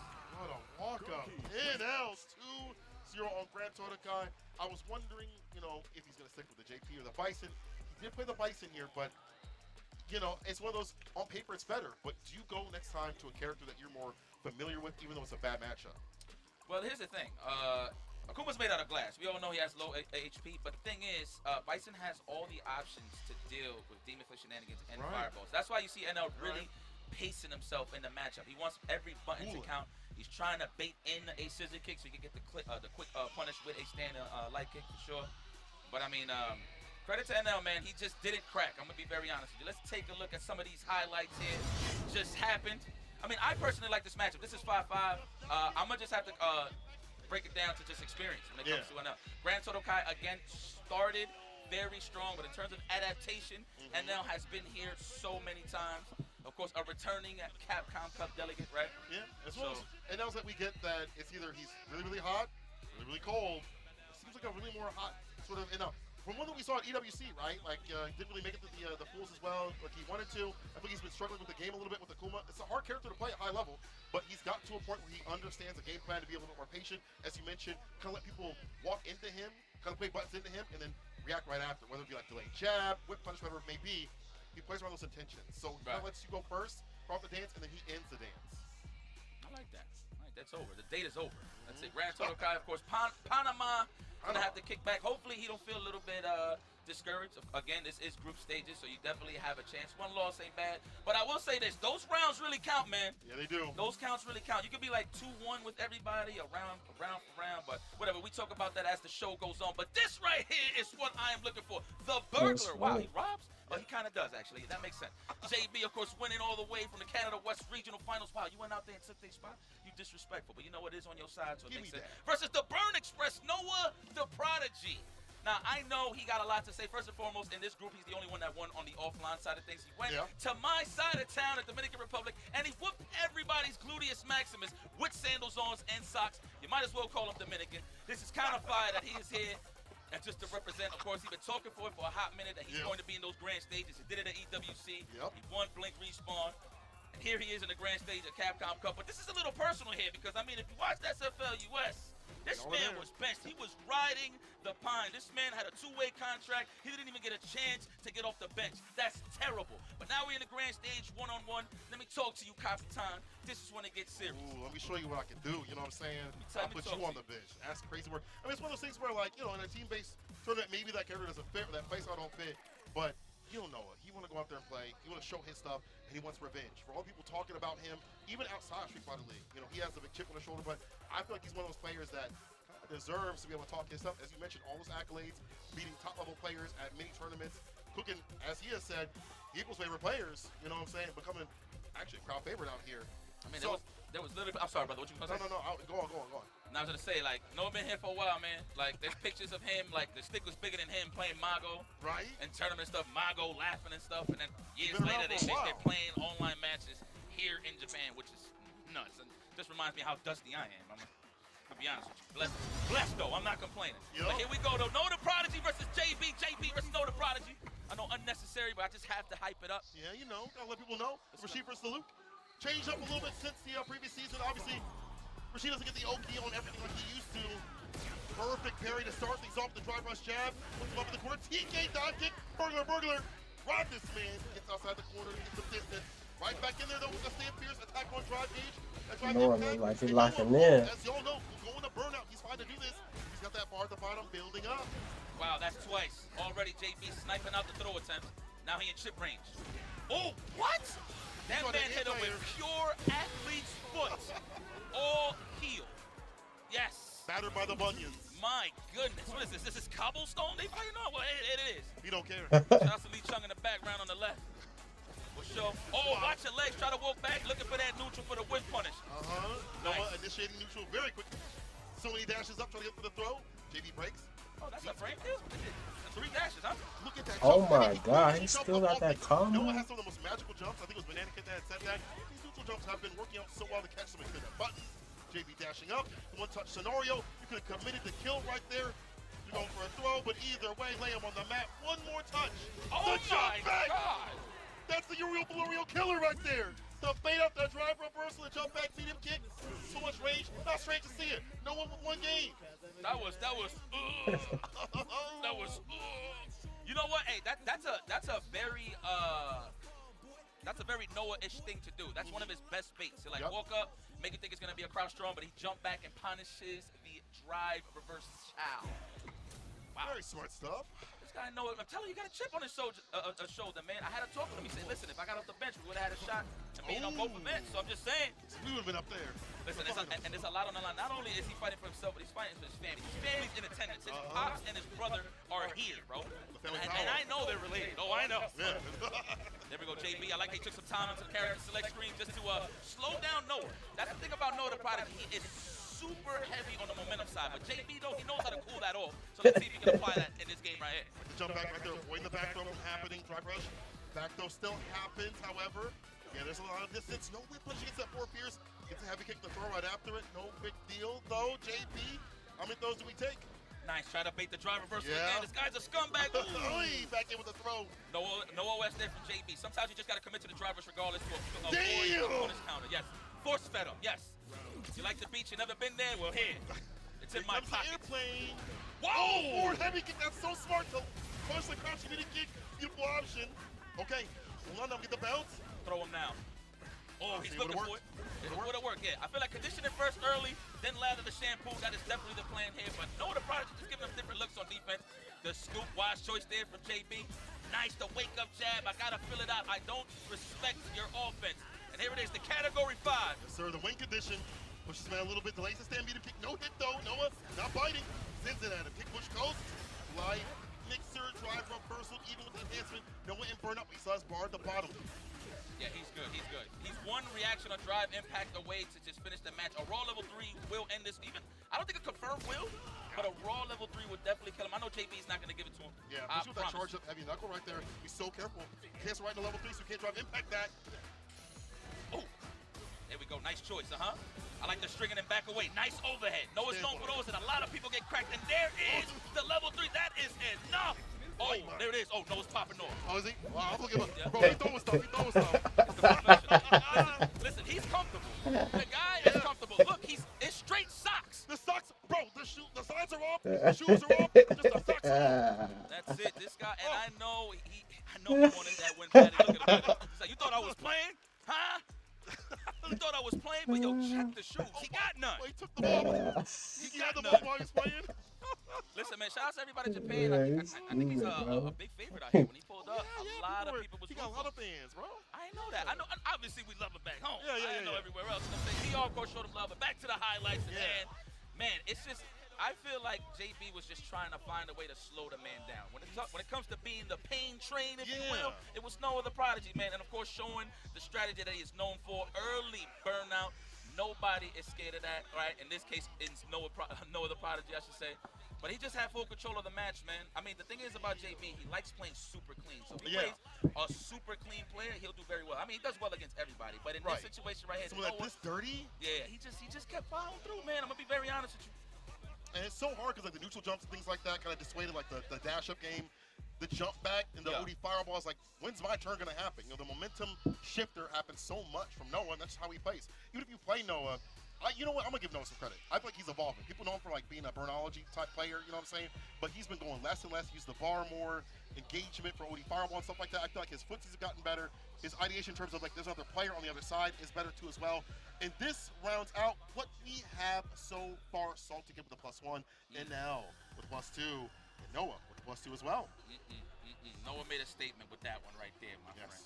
You know, there's been a lot of talk here. You know, shout out to Jammers. He literally told Noah the Prodigy, he said, hey, if you don't make it out this pool, I never want to hear that you're nice. So I don't know if Noah took that to heart or whatever the case may be, but I'll tell you, he took that to heart with JB. So I like that rivalry building up. But hey, that's here nor there. Let's move forward to the young ninja taking on the strength. We got Salty Kid versus NL Grand Stage side of things. This is going to be an interesting one. I don't know what he tried to do here with the elbow. Credit to the production team here. Throwing bows, that's what. Is that the level 2?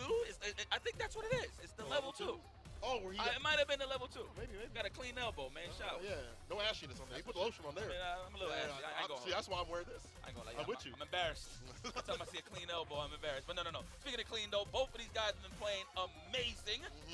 Salty Kid versus NL. Again, Salty Kid wins World Warrior era, beating the likes of Garnet. Man, again, I don't like being a broken record, but shout out to my boy Garnet, though, man. The dude graduated. I'm sure he's watching right now. So if you're watching, my friend, or you're gonna watch the footage when you wake up, we love you, man. We miss you, my friend. And all love to Save Your Games and those people out there. Yes. Doing it big for like, the younger community, for gamers. Anytime we have people that are doing the best to raise up the next generation of players, or just help out players in general, big credit, big love. But by the way, though, Salty Kid, you kind of nasty for this. So I got a card for one of his homies, Local Legends Consulting. This man is passing business cards after he busts ass. Okay. So we got the card right here, ladies and gentlemen. Yeah. It says competitor of esports. Is this his actual government? Besson? He done giving the government and the QR code. Why does he look older in the picture though? That's true. Is this him? Yo, this is crazy. It's like, yo, I'm an assassin for hire. Yeah. If you wanna pick me up at any point.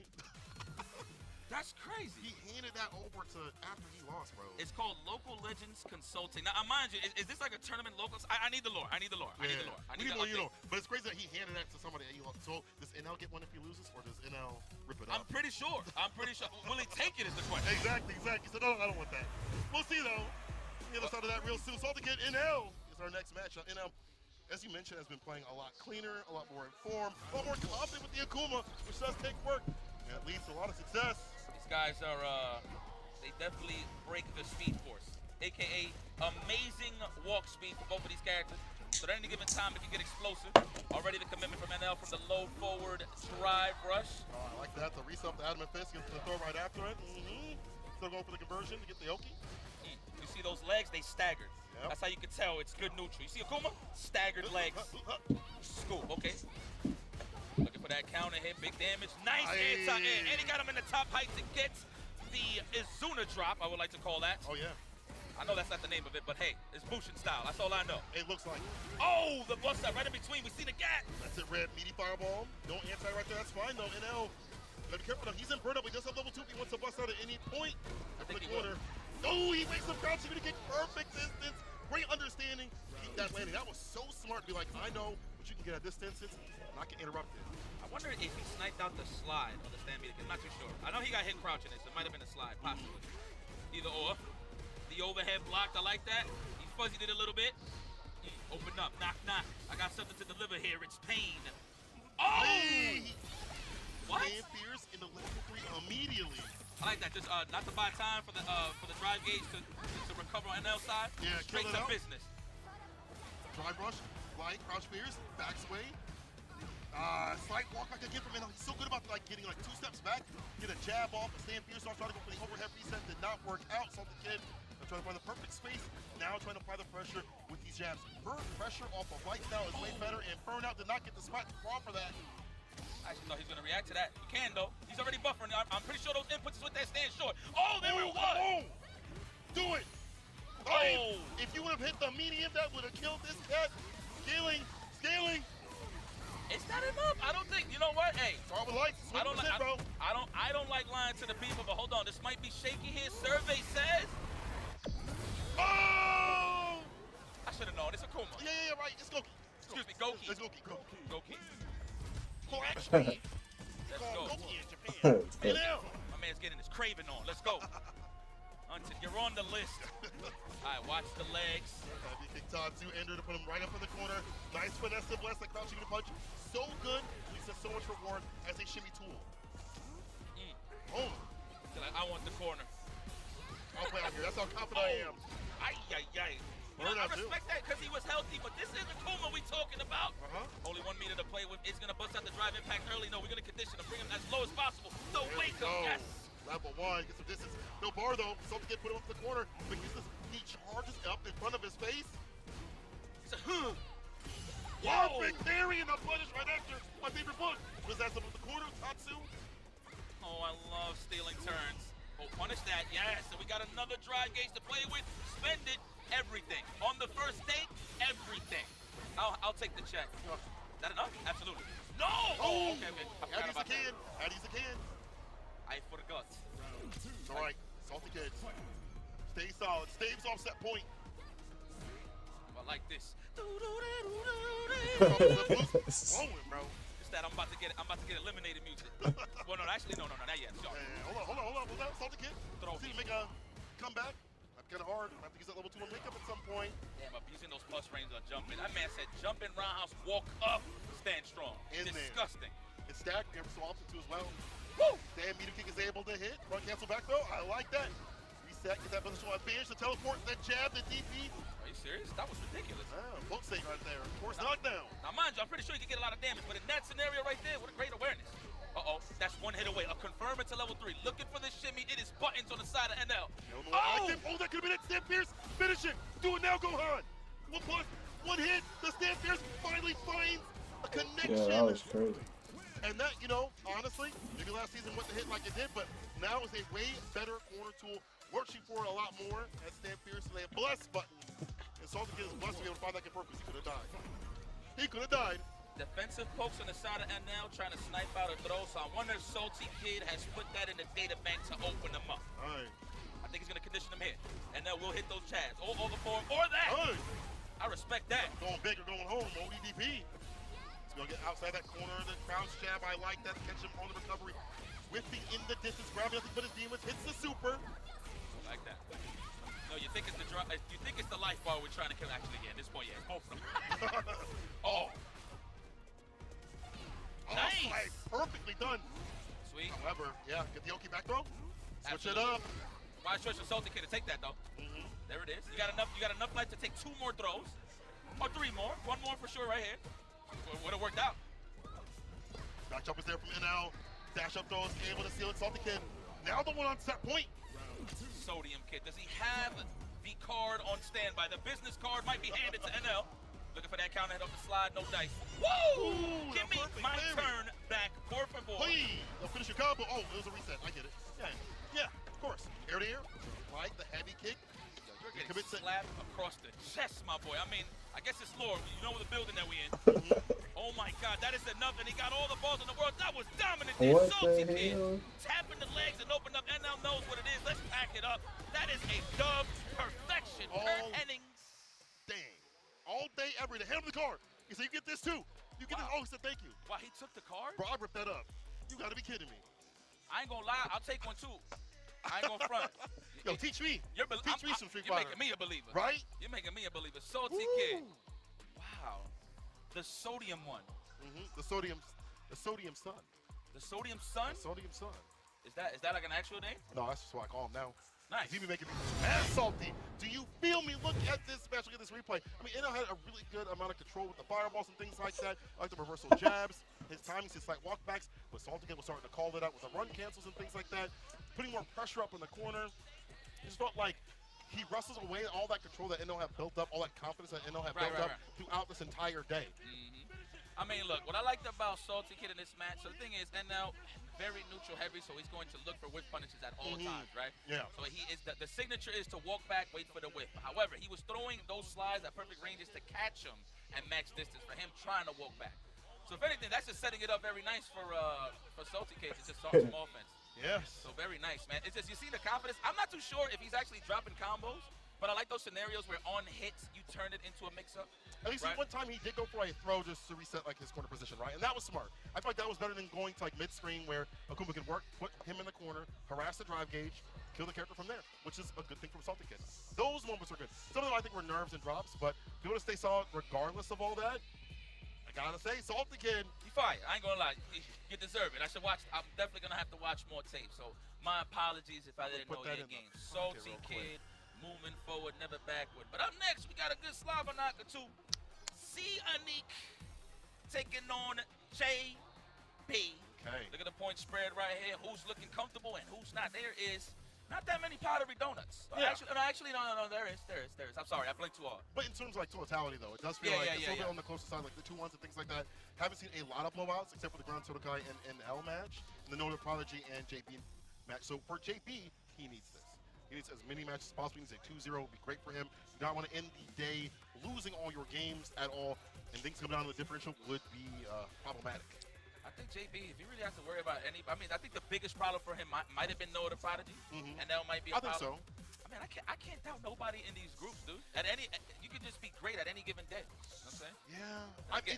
It's also getting some of these players that you do not know their style, how turned up they are. The lack of stress for them because there's not as much pressure for them to compete at a high level. You know, for NL, it's like, dang, you better be good. I mean, but someone like Salty Kid, you know, man, a bit different. It is what it is, man. But they're all trying to get that million, though. You know what I'm saying? They're all trying to get that million. So that's a lot of zeros. Yes, sir. That is a lot of zeros.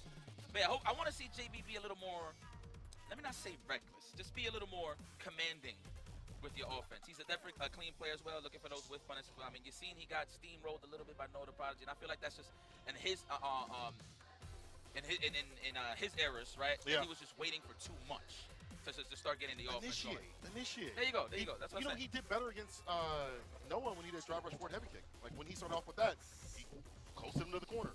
Wake up jab. Did better with that. His offense was, or defense, I should say, more offensive. You know, so I want to see more of that, especially against a character like Akuma, where you come through the air a lot. Dive kicks are going to bless you continuously. You can't even go for a medium mixer or heavy mixer because most of the options that he presents off of Demon Raid will blow you up. So I want to see him be commanding on the ground. Yeah, absolutely.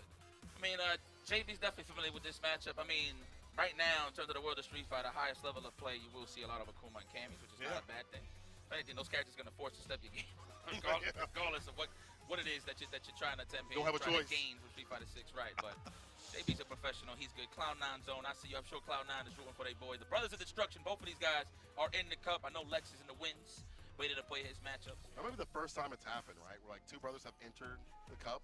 This is fire, yes. Here? I think so. I think so. Both of them very, very strong players. Very strong players. Okay, let's see how this plays out. Opening gambit time. Again, I like breaking this down. It's not how you start. It's how you finish. JB suffered a loss to Noda Prodigy, but that's nothing. Let's go. Let's keep it power. Oh, bun check. Okay, I got gassed out. It's all right, guys. Okay. Hold on. We all got gassed up. Yeah. I mean, hey, let me ask you something. Talk to me. First thing you ate here. First thing I ate? What was the first thing I ate? I'm trying to really think. Oh, the 7-Eleven. I went to 7-Eleven. I grabbed a bunch of random stuff. Katsu sandwiches. Salt bread. Okay. That was fire. I rocked that. That was like a 9 out of 10 right there. For me. Oh, yeah, what's the first thing for you? I think it's the same thing, my friend. No, actually, no. Yes, it is. It was? Yes, it is. Oh, yes, it is. It's so good. But what I had that was very exclusive was white truffle ramen. Wow. Word. Where's that at? Crazy. Hold on, give me the location later. But we'll talk about that later. Opening gambit time. Unique versus JB. Let's see how this plays out. The story is unfolding. Let's see this neutral, the staggered legs. For me to be able to hit, immediately get the card. the combo, counter combo, excuse me. He say, yay! All right! All right, dude. I don't think Surf's up. I don't think I remember how Japanese Rashid sounds like. They want to pick it with a fireball, gets a double heavy kick, and gets the eagle spike for the Oki, but the wake up button was great. See, I guess it wasn't Oki enough. Too high to fly to get that proper follow-up. Did it from that far. I'm gonna jot that down as reactions. What a whip punish there from Nick. That's what gets the party started. That was a meaty throw that covers both options. But a perfection parry. Back out of there. Let me get out of here. He delayed a little bit too long there. Gets back thrown. Unfortunate. Unique with the pressure again. The demon whips are such a hard thing for Rashid to deal with. It's hard for him to anti properly. Moody fireball ends it with the space shot for the 4 medium kick. The 4 Pierce as well. Trying to end this man. Oh my goodness. Sorti. We might sorti out this corner, please. I think it means exit. Yeah. Exit sorti. Okay. Yeah, I think it means exit. Hopefully. You guys can correct me on Twitter. I love you. I can be honest with me. Oh, wow. Trade. All right. They both thinking the same thing. That is a punish. Let me talk to you over here. Let's take it to the left-hand side of the screen, shall we? Throw to kick things off. Another throw. All adding up. Raven Cyclone goes for the throw right after. JP knows it's one confirmed just like this. Blessings from above. This man down the hell. And he keeps a bar at the bottom. Ooh, you know what's coming through. That win condition. Everything has a purpose for JB right now. He's waking up. I'm liking it. No. Oh! The whip punish. The snap kick got him the first time. He said no more. Never again. Category 5.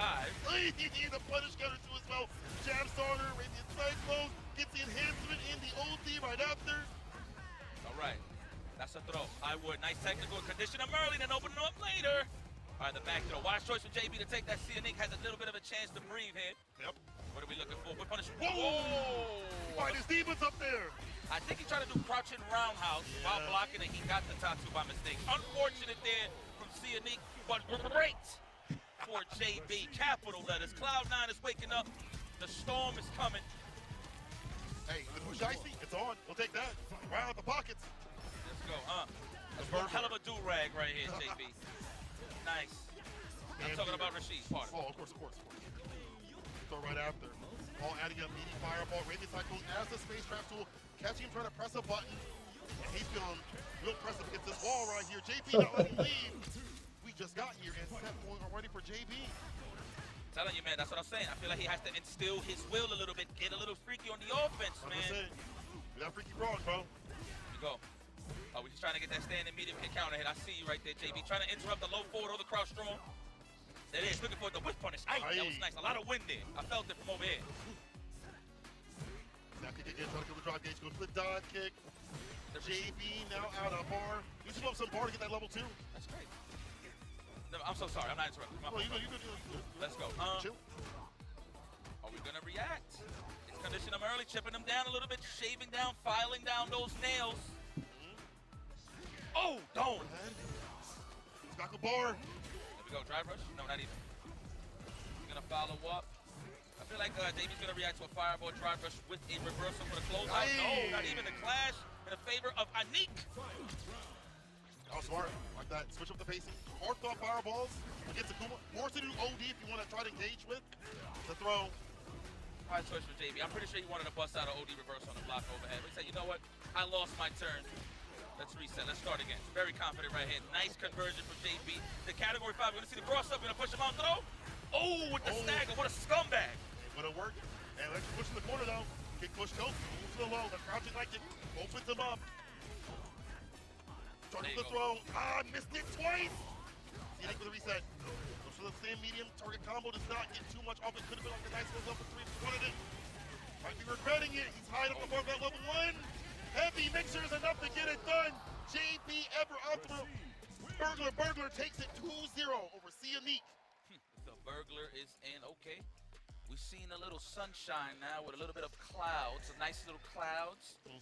I know JB definitely needed that for a morale booster. I'm going to be very honest with you. He's always confident. That's not taking nothing away from JB, but losing early on to Noah the Prodigy definitely hit him with a reminder. Right. In terms of how he has where to you're at. Yes. You know. But it looks like we got a little bit of highlights for you guys. If you missed the action, JB, man, it's not much I could really highlight other than the offense. It's getting more crispier as the group stages go on. So he's going to be warming up, and it's going to be more of a danger here. I feel like Unique in this situation, that was a bad input error there. I'm pretty sure that was a sweep. We got the Tatsu by mistake. Very unfortunate, but I feel like Anik has to play the same way. Reverse those roles, as I said, with JB versus Noah the Prodigy. You got to instill your will. I feel like right now everybody's so, not to say nervous, they're just super cautious instead of running they plans. Right. They're like, man, this guy's a professional. I know he's going to react to this. Nah, man, you got to run the plays. He has to prove to you as the opponent that he can stop all of this offense. So that's what JB. That's why JB went the route that he went through, man. You literally prefaced it before the matchup has started.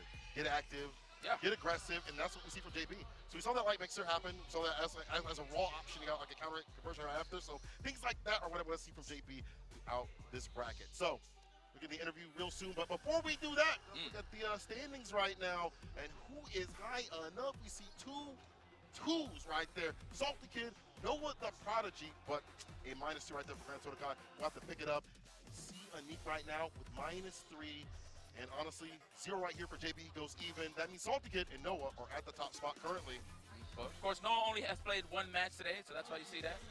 So, but yes, we do have an interview to see with one of our winners here. さあ見事な初日でしたソルティキッズさんにお越しいただいております、まずはおめでとうございますコングレッツステーション、見事な初日でしたそして初参加の、カプコンカップ全勝スタート今どんな気持ちですか So congratulations to Salty Kid on his run 2-0 in the group. And how are you feeling so far and how are you enjoying Capcom Cup? I'm feeling great, honestly. This is like the time of my life, really. I got time moving to show fits that I do. So take photos, even obviously. So that goes to me. Also the visit card that I gave on the stage. That was a nice trick. I would still do it if I win, of course. And yeah, I'm feeling confident. You played a card game on stage? I have a visit card actually. I can give you one if you want to. Oh, okay. This Oh, okay. Oh. Okay. you can see it on camera. You can get actually, yeah, have it for yourself. Thank you very much.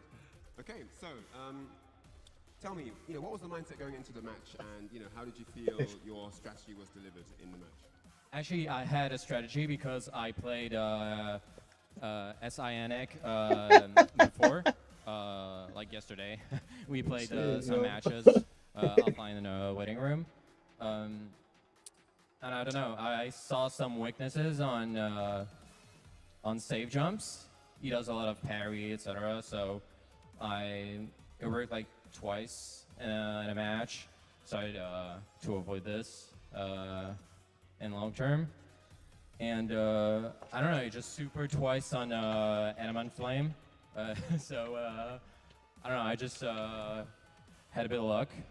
I guess it's part of a game. And against Nell, I mean both Gookie, so I was warmed up. So yeah. 今までカプコンカ来てすごい楽しい機会ができて、みんなすごい面白いし、大会もすごい楽しんでて、でサイアニックの話をしたら、昨日の試合でいっぱい対戦していろんな交通を買ってから今日出せて2-0で勝てたっていうので、嬉しい。もう一人だけこのベルギーにもすごく強豪の豪吉会がいらっしゃると思うんですけど。このエネルの対戦っていうのは自信はどうでしたか Bro, it'd be cut, no. You have, Kuma players here and there, and what sort of confidence level did you have going into the NL matchup? A lot. I mean, at maximum, really. I'm just here to play and do my best just to perform, really. So yeah. Okay. 自信はすごくあって、とりあえず頑張りたいっていう気持ちで試合に入っていい結果を出せたので、わかりました。ありがとうございます。ということで見事このグループ1位通過だったソティキッドさんにお話を伺いました。明日も I did that a couple times. So you understand. But she posted stuff, so. Oh my gosh. Salty Kid, the absolute god, has been fantastic. Listen, we've had a good bracket so far.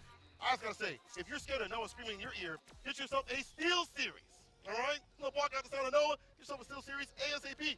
Whether you're on PlayStation, Xbox, PC, or mobile, Steel Series has you covered with unbeatable software and hardware options. You can pursue glory at the highest level.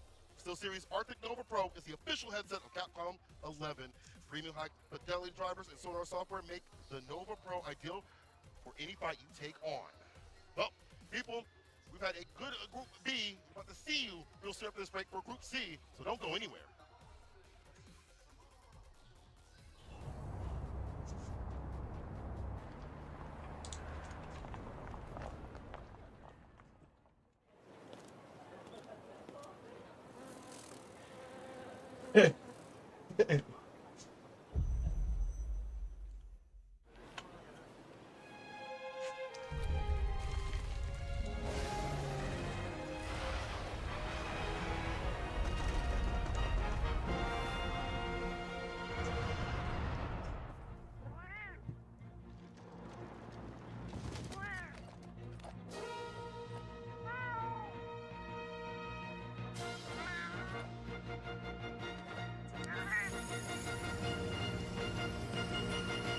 Where dreams become reality.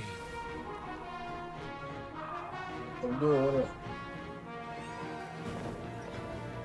Only people I want to win is either my homie Noah or Knuckle Dude, bro. My homie Knuckle Dude. Only the homies for real.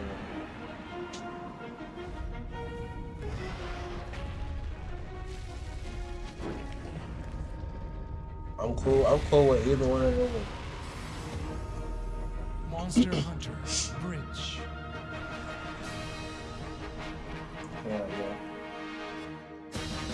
Yeah. He locked in right now, for real. Show me what you have.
それではここからはカプコンカップ11グループ C を進めてまいりたいと思います。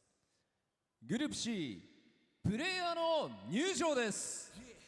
And now it's time to introduce the third group of the day. It's Group C, and here we go with the player entrances.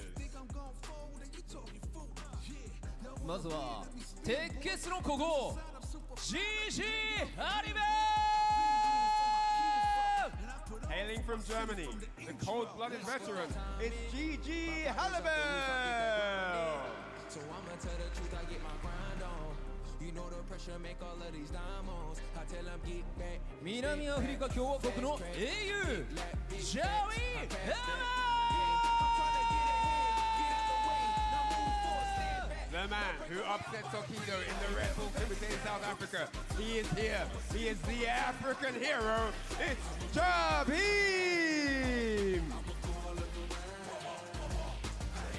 Perfect body prince! Kakara! The Gamers 8 champion with the JP. It's the perfect parry prince, Kakeru!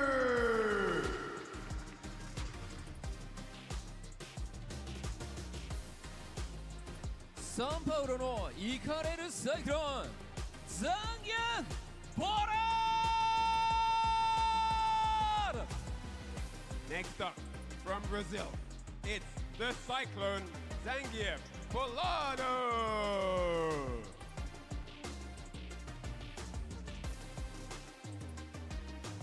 When's marvelous tornado dual coming! Representing North America, it's the Tornado, Jules Kevin!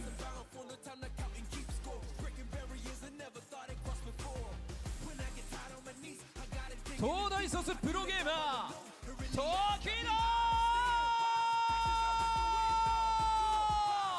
One of the very best of all time to do it in the fighting game community. It's the FG Scout, Tokido!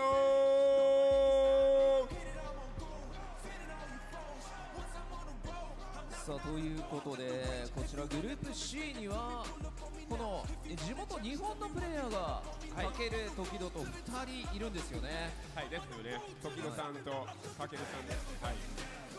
まあ現地からの応援もねひときわ大きいんじゃないかというところですが。まあ気合も十分でしょう。まあ唯一のドイツから来てる代表で、GG ハルベと唯一の南アフリカから来てるジャビンさんもいらっしゃる。気になりますよね、そのあたりもね。そうですよね。さあということで、こちらグループ C を戦っていただく6名のプレイヤーに来ていただきました。These are the 6 players that are taking part in Group C. Take a look. 2 of these gentlemen will be qualifying for that top 16 finals on day 4. それでは選手の皆さんにはスタンバイをしていただきます。I'd like to have all the players prepared on standby. Thank you very much. さあここからは試合の模様を熱く伝えてくれる実況席の皆さんにお渡ししたいと思います。よろしくお願いします。 And as we get ready for Group C to get underway, it's time to hand back over to the Listen, it has been an exhilarating time here at Capcom Cup 11 thus far. We saw some crazy upsets in both Group A and Group B. It only gets tougher from here, and it's only day 1. Myself, Jammers, all the way from across the pond from the UK. Joining me is Sherry, doing the research, doing the notes. You had to fly through hell and back just to come and join me today. I really did, and I think I kind of qualify for across the pond too, right? I'm just across the Pacific pond. And it's funny because the last time we commentated together was also at an Asian event. We were at CPT Singapore and we did top 8 together. You're right. Do you know why? I was thinking we were in Japan, but we didn't actually see each other at the That's time true, we were that's in true. Japan. But listen, let's get down to business. These are the qualified players you guys are going to be seeing throughout this next set of fixtures in Group C. Sherry, break it down for me, baby. We have GG Halibel coming all the way from Germany. We have Jabi M from South Africa. And everyone knows who Kakeru is and where he's from, right? And then we have Zangief Balada, one of my favorites who I'm so excited to see in this pool. And then we have my hometown favorite, Dual Kevin. Sorry, the bias is dripping off your Wait, I didn't even get to go into Tokido. Come on. We just skipped past him because do we really need to introduce Tokido of all people in this group? You know what? You say we don't have to, but it's also good to remind ourselves how long we've been watching him, how we've known him. You know, the development as not just a player, but a role model in the Japanese scene and the international scene as well. But these are the fixtures you're seeing for Group C. Remember, 5 matches per group, and this is what's going to happen today. Tokido's actually only going to be playing once today, which could be a blessing or a curse, because depending on how that goes, it could just be a string of matches, build that momentum for the next 2 days or group stages to come.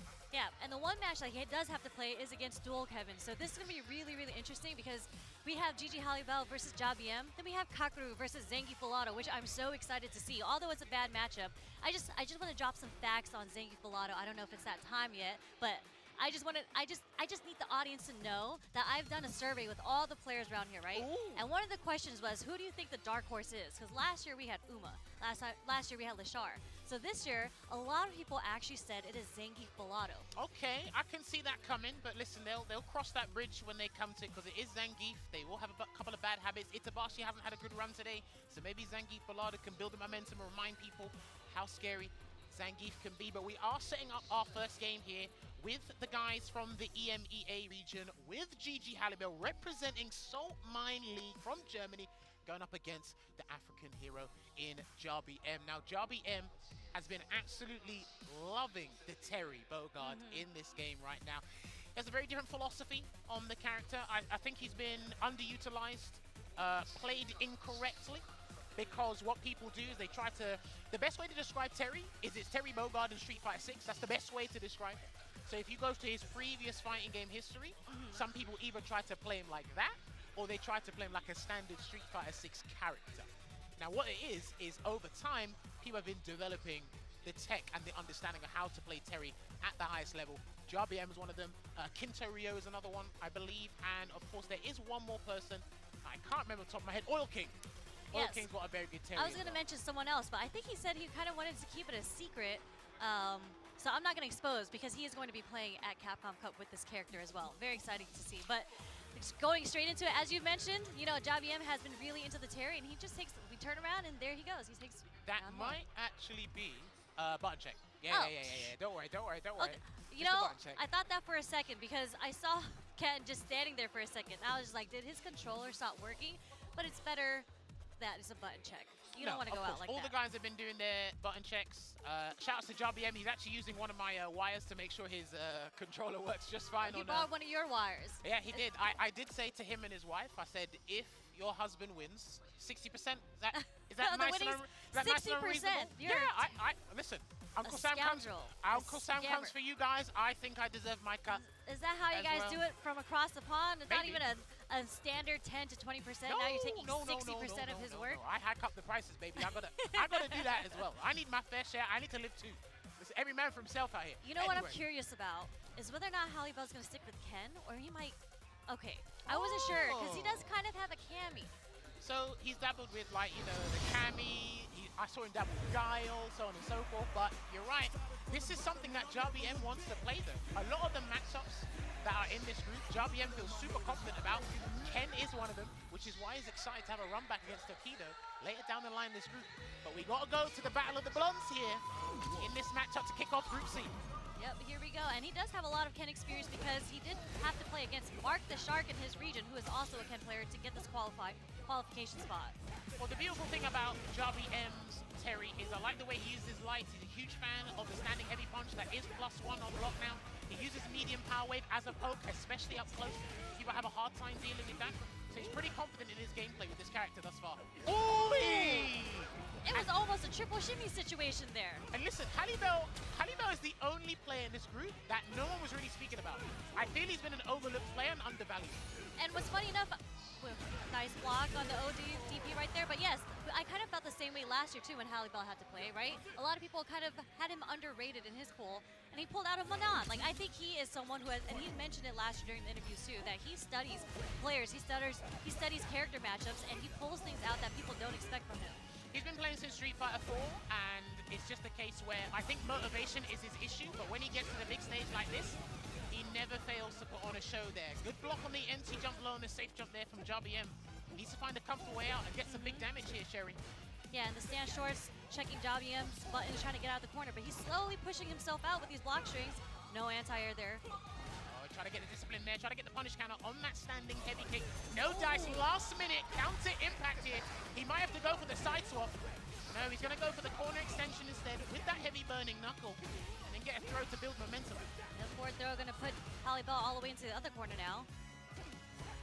Sprinkling the neutral with a bunch of some standing medium kicks, some stand lights. Almost near burnout here, and that it is. He can't get a drive rush cancel conversion.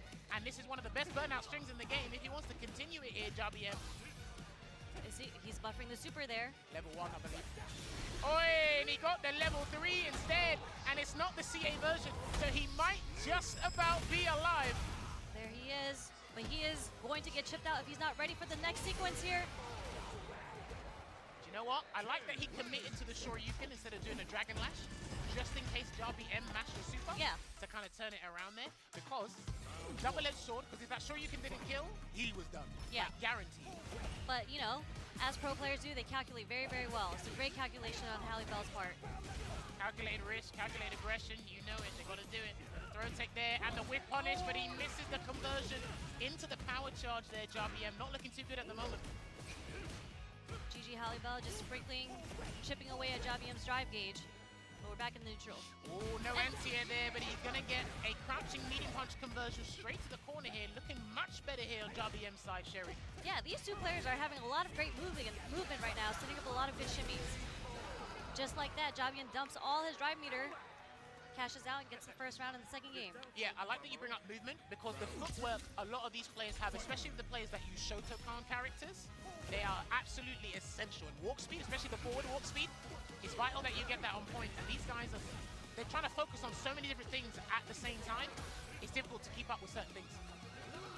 Yeah, and like both these characters have really good normals. All these shores stubby. Okay, he tried to do an EX Dragon Lash there. It does go over Power Wave. It's a 9-frame startup move, so I do respect that tech in this matchup. So yeah, like you said, he has been doing his studying here, Halibel. There's a roundhouse, okay. Checks Halibel from stepping forward. It's just battle of the heavy kicks at this point, but there's an anti-air there from Halibel. Can he get him back in the corner? Nope. There's that backdash to try to bait out something coming from Jabby-M. Nothing comes out. Oh, trying to burn him out with the stand heavy punch. Good block string there for the burnout against Halibel, but he's buffering a super behind that heavy punch. Trying to do it, he can't do it. You got to be careful. He's got to firm these power waves. He's trying to get a run DP into super or something like that. Here we go. Oh, and he got it, and it's not done yet, but he still has his dry gauge to come back, so if he just waits.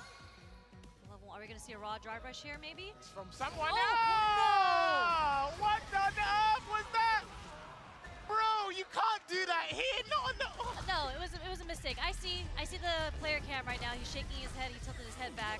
I'm not exactly sure what that was supposed to be, but it was a dash up ODDP, unfortunately. You're not doing a fireball in my guy's face like that. I don't know if he wanted to get the hardest of reads to see if he's going to do a delayed button there, but whatever happened, it's one apiece right now in this first game. Lord almighty. There's that sand roundhouse as the whiff punish. 2 punish counters coming out from Jabby-M. Very close to putting in burnout if he blocks the next string. These guys are always frequently low on drive gauge. I think that's how much, like, they want to get the aggressive play going and make sure these guys are not having a significant advantage when these guys are up close and personal. He's dead with the Buster Wolf. What a beautiful super. It's one of the best super art ones in the game. I think because of its range, its startup.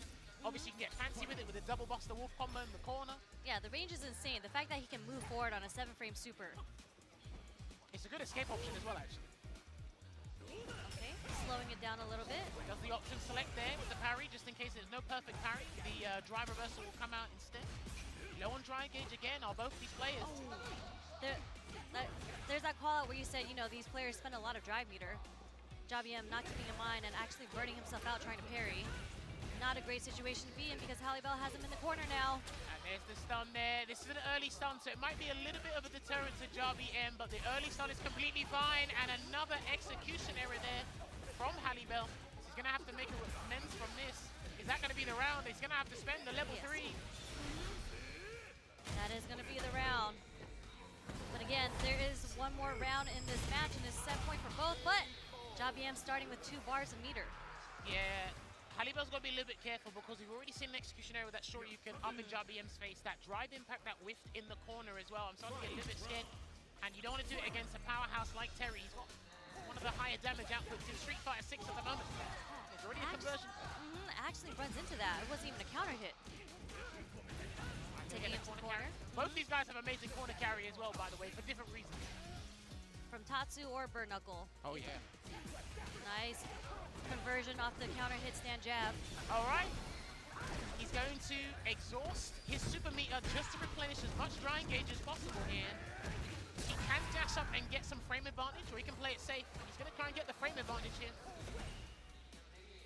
JBM sitting on quite the life lead right now. Oh! He done it at the exact same time! No punish on both sides, okay? Careful the jump, careful the jump. He has not got... I said careful the jump, thank you. Like, he's got his anti-airs. Air to air and a DP, okay? Throw, one more guess. And the throw again, is that it? That's gonna be it. JBM opening up Group C with a victory. That is massive for him because, again, last year at Capcom Cup 10, he couldn't make it out of the groups. So he actually wants to change his fate, and he feels confident. Slow burner, because he went one game down and he brought it back. So it is definitely more than doable in this group for him, Sherry. Yeah, I mean, when I talked to him personally, I asked him. I remember during the pre-show, I don't know if you saw, Rob TV and Brian were talking about whether or not he was going to stick with Terry. And JBM said he is going to stick with Terry, and look how well it's worked out for him. He said he feels very comfortable playing against his character. Yes, and of course, I could tell that Halibel did know a couple of things about the matchup, but it was mistimed. I saw an EX Dragon Lash, and I believe it goes over specifically maybe the light power wave. I'm not sure about the medium one, but you have to be at a specific range and a certain time. Also as well, you know what, I look at that and I feel it was intended, but I'm going to give him the benefit of the doubt and say that was by accident. But again, how Halibel was able to stay in the dogfight and make sure JBM worked for that victory was a massive ordeal. Those are signs of a professional player, you know, whatever happens, execution, because there was quite a bit of execution errors here, and I think he was going for the reset to the DI when he had stunned JBM in the corner, but I think he missed a cancel, the normal, and he got the DI early. Yeah, this is the thing as well, and you have to be able to shake off these nerves, come with your S-tier game, because again, these guys are taking no prisoners out here. They want to emerge the groups and make sure they're in the top 16 on that day 4. But that was only match 1 of today. We're going to transition over to match 2. We heard the nickname, the Perfect Parry Prince. He's had that name since last season of Street Fighter. And he's finally in the Capcom Cup, as you mentioned. A lot of people felt he was hard done by last year, but we've made amends. They want him here. The best JP. He said, I'm back. He's had a very, I want to say, turbulent journey with characters this year. I'd say so. He's landed back on the JP, and is looking forward to watching him here. But hey, listen, let's not sleep on his opponent. He had a 5th place finish at UFA. Took a lot of people by surprise. He did incredible. He only lost to Xiao Hai and Kusanagi, the players that got 1st and 2nd at UFA. So, and again, as the players are playing in the player room yesterday, he actually ran 1st to 5 sets with a lot of people, and he was cooking them. So I think it changed a lot of people's minds on who he is as a player and his skill level, because a lot of people look at Zangief and, you know, they're not as known because they don't get to travel as much. We haven't seen that much highlights in Brazil yet, but Zangief Bellato, he was putting in some work. He was doing work against Punk, Nephew's Jury, Lex, you know what I'm saying? So I think he is a great contender. I just think it's a bit unfortunate because just matched character to character. JP is a very difficult character for Zangief to play against. And the way that I've seen Zangief Bellato play, he kind of plays it pretty slowly. And I think that's very difficult against JP. On paper, statistically speaking, you are 100% correct. But over time, the Geef players have had to learn how to deal with the hardships in this matchup and endure it. They got a lot of vitality to work with. They can do so. One of the things you will notice in this matchup a fair bit, once these guys have done their button check, is Zangief Bellato will probably be holding parry a fair bit. Let's get Kakeru to ease him in, be comfortable about the matchup, and then at one point, maybe drive rush wheel kick, maybe we'll do a jump medium kick at some point. We'll find a way to get in. Where I'm worried about Zangief Bellato, because I noticed when he was streaming a fair bit before he was traveling to the Cup, he was doing some hardcore training. Now, he always likes a little SPD, but Amnesia is not susceptible to throws. It can catch you, and you have a lot of recovery there. And over time, I've also noticed that the Japanese are not afraid to jump away from grabs anymore. Once upon a time, they didn't care. They took that grab. So let's see how active and mobile Kakaru will be with the JP show? I mean, I think Kakaru has shown how mobile he is, even not on JP. You know, he's played Akuma, he's played Bison, and even in Street Fighter V. We all remember the Ryu, at EVO, the dash forward DP, because something that's really, really great about Kakaru, which makes him such a strong player, is his decision making. Like, he is very aware of the different options and different paths that he should be taking, and he always ends up choosing the most optimal one most of the time. He's literally in tune with the drive system. That's the best way to say it. I like that you bring up how strong he is at this game. I'll tell you what's even, what's bolstered his strength even more. Recently a married man. So, because he's got a wife now, that's the power up in Japan from what I've heard. The next is the child. your duties have changed. So, good luck to both the combatants here. It's not going to be easy. But Zangief Bilardo, okay, yeah, it looks like they were all right. But are they going to keep on going? Oh, also, watch out as well. If Bilardo lands an SBD, empty jump after the SBD is actually a really good tactic against JP. Because if he does to be crouch fierce, he's in trouble. But at the moment, Zangief Bilardo's on the back foot. I mean, this is how you know Kakaru has been playing this matchup so much, because that DI against the Charge Fierce was so instant. And that is a great option against Zangief's Charge Fierce, which is a move that Zangief Bilardo likes doing quite a bit. And Sang medium kick. Here we go. SBD. He likes an SBD. Let's see what the Oki's going to be from this. And he drive rushes in and he gets checked. One of the best drive rush check buttons in the game, that crouching medium punch from JP. Yeah, that cane is strong. And here we go with the JP games right now. It looks like he's not going to hold parry against Departure or the Trick Labs. That might be the round. He's going to do Labushka. He's going to have to do the level 2. No, he's not actually. Tell a lie. He took him all the way to the corner. Still not too bad of a position for Kakaru to be in. He's going to have to risk something. Oh, he almost got the perfect parry, but too far there. Kakaru, a little bit nervous, but it is the first game jitters. It is, but again, seeming so ready for the matchup already. Would really love to see how Zangief Bilardo adapts to this. Okay. There it is. Defense from Kakaru. Okay, to take the throw after that. SBD, here it comes. There's a light one. All right, there's a go with the drive reversal there from Kakaru, just trying to wait for some dry gauge to come back. And this is what I said before. The jump medium kicks. Okay. Oh, he's dead. Yeah, he's done. On a perfect KO, too. And this is the thing, I told you, this man loves an SVD, so Kakaru, he's collecting the data, find a time where he can do EX Amnesia, heck, maybe even jump out. Yep, we haven't seen that yet. But again, this is the first match. We're learning. DI. Oh, too late. A little too late there. Zangief Bilardo ready to DI back. Okay, goes for the EX Lariat there for some Oki pressure, and then watch out. This is not looking good, Sherry. Oh, wait, no, wait. No! Oh, I think he thought a backdash was coming. Oh no, he's in trouble.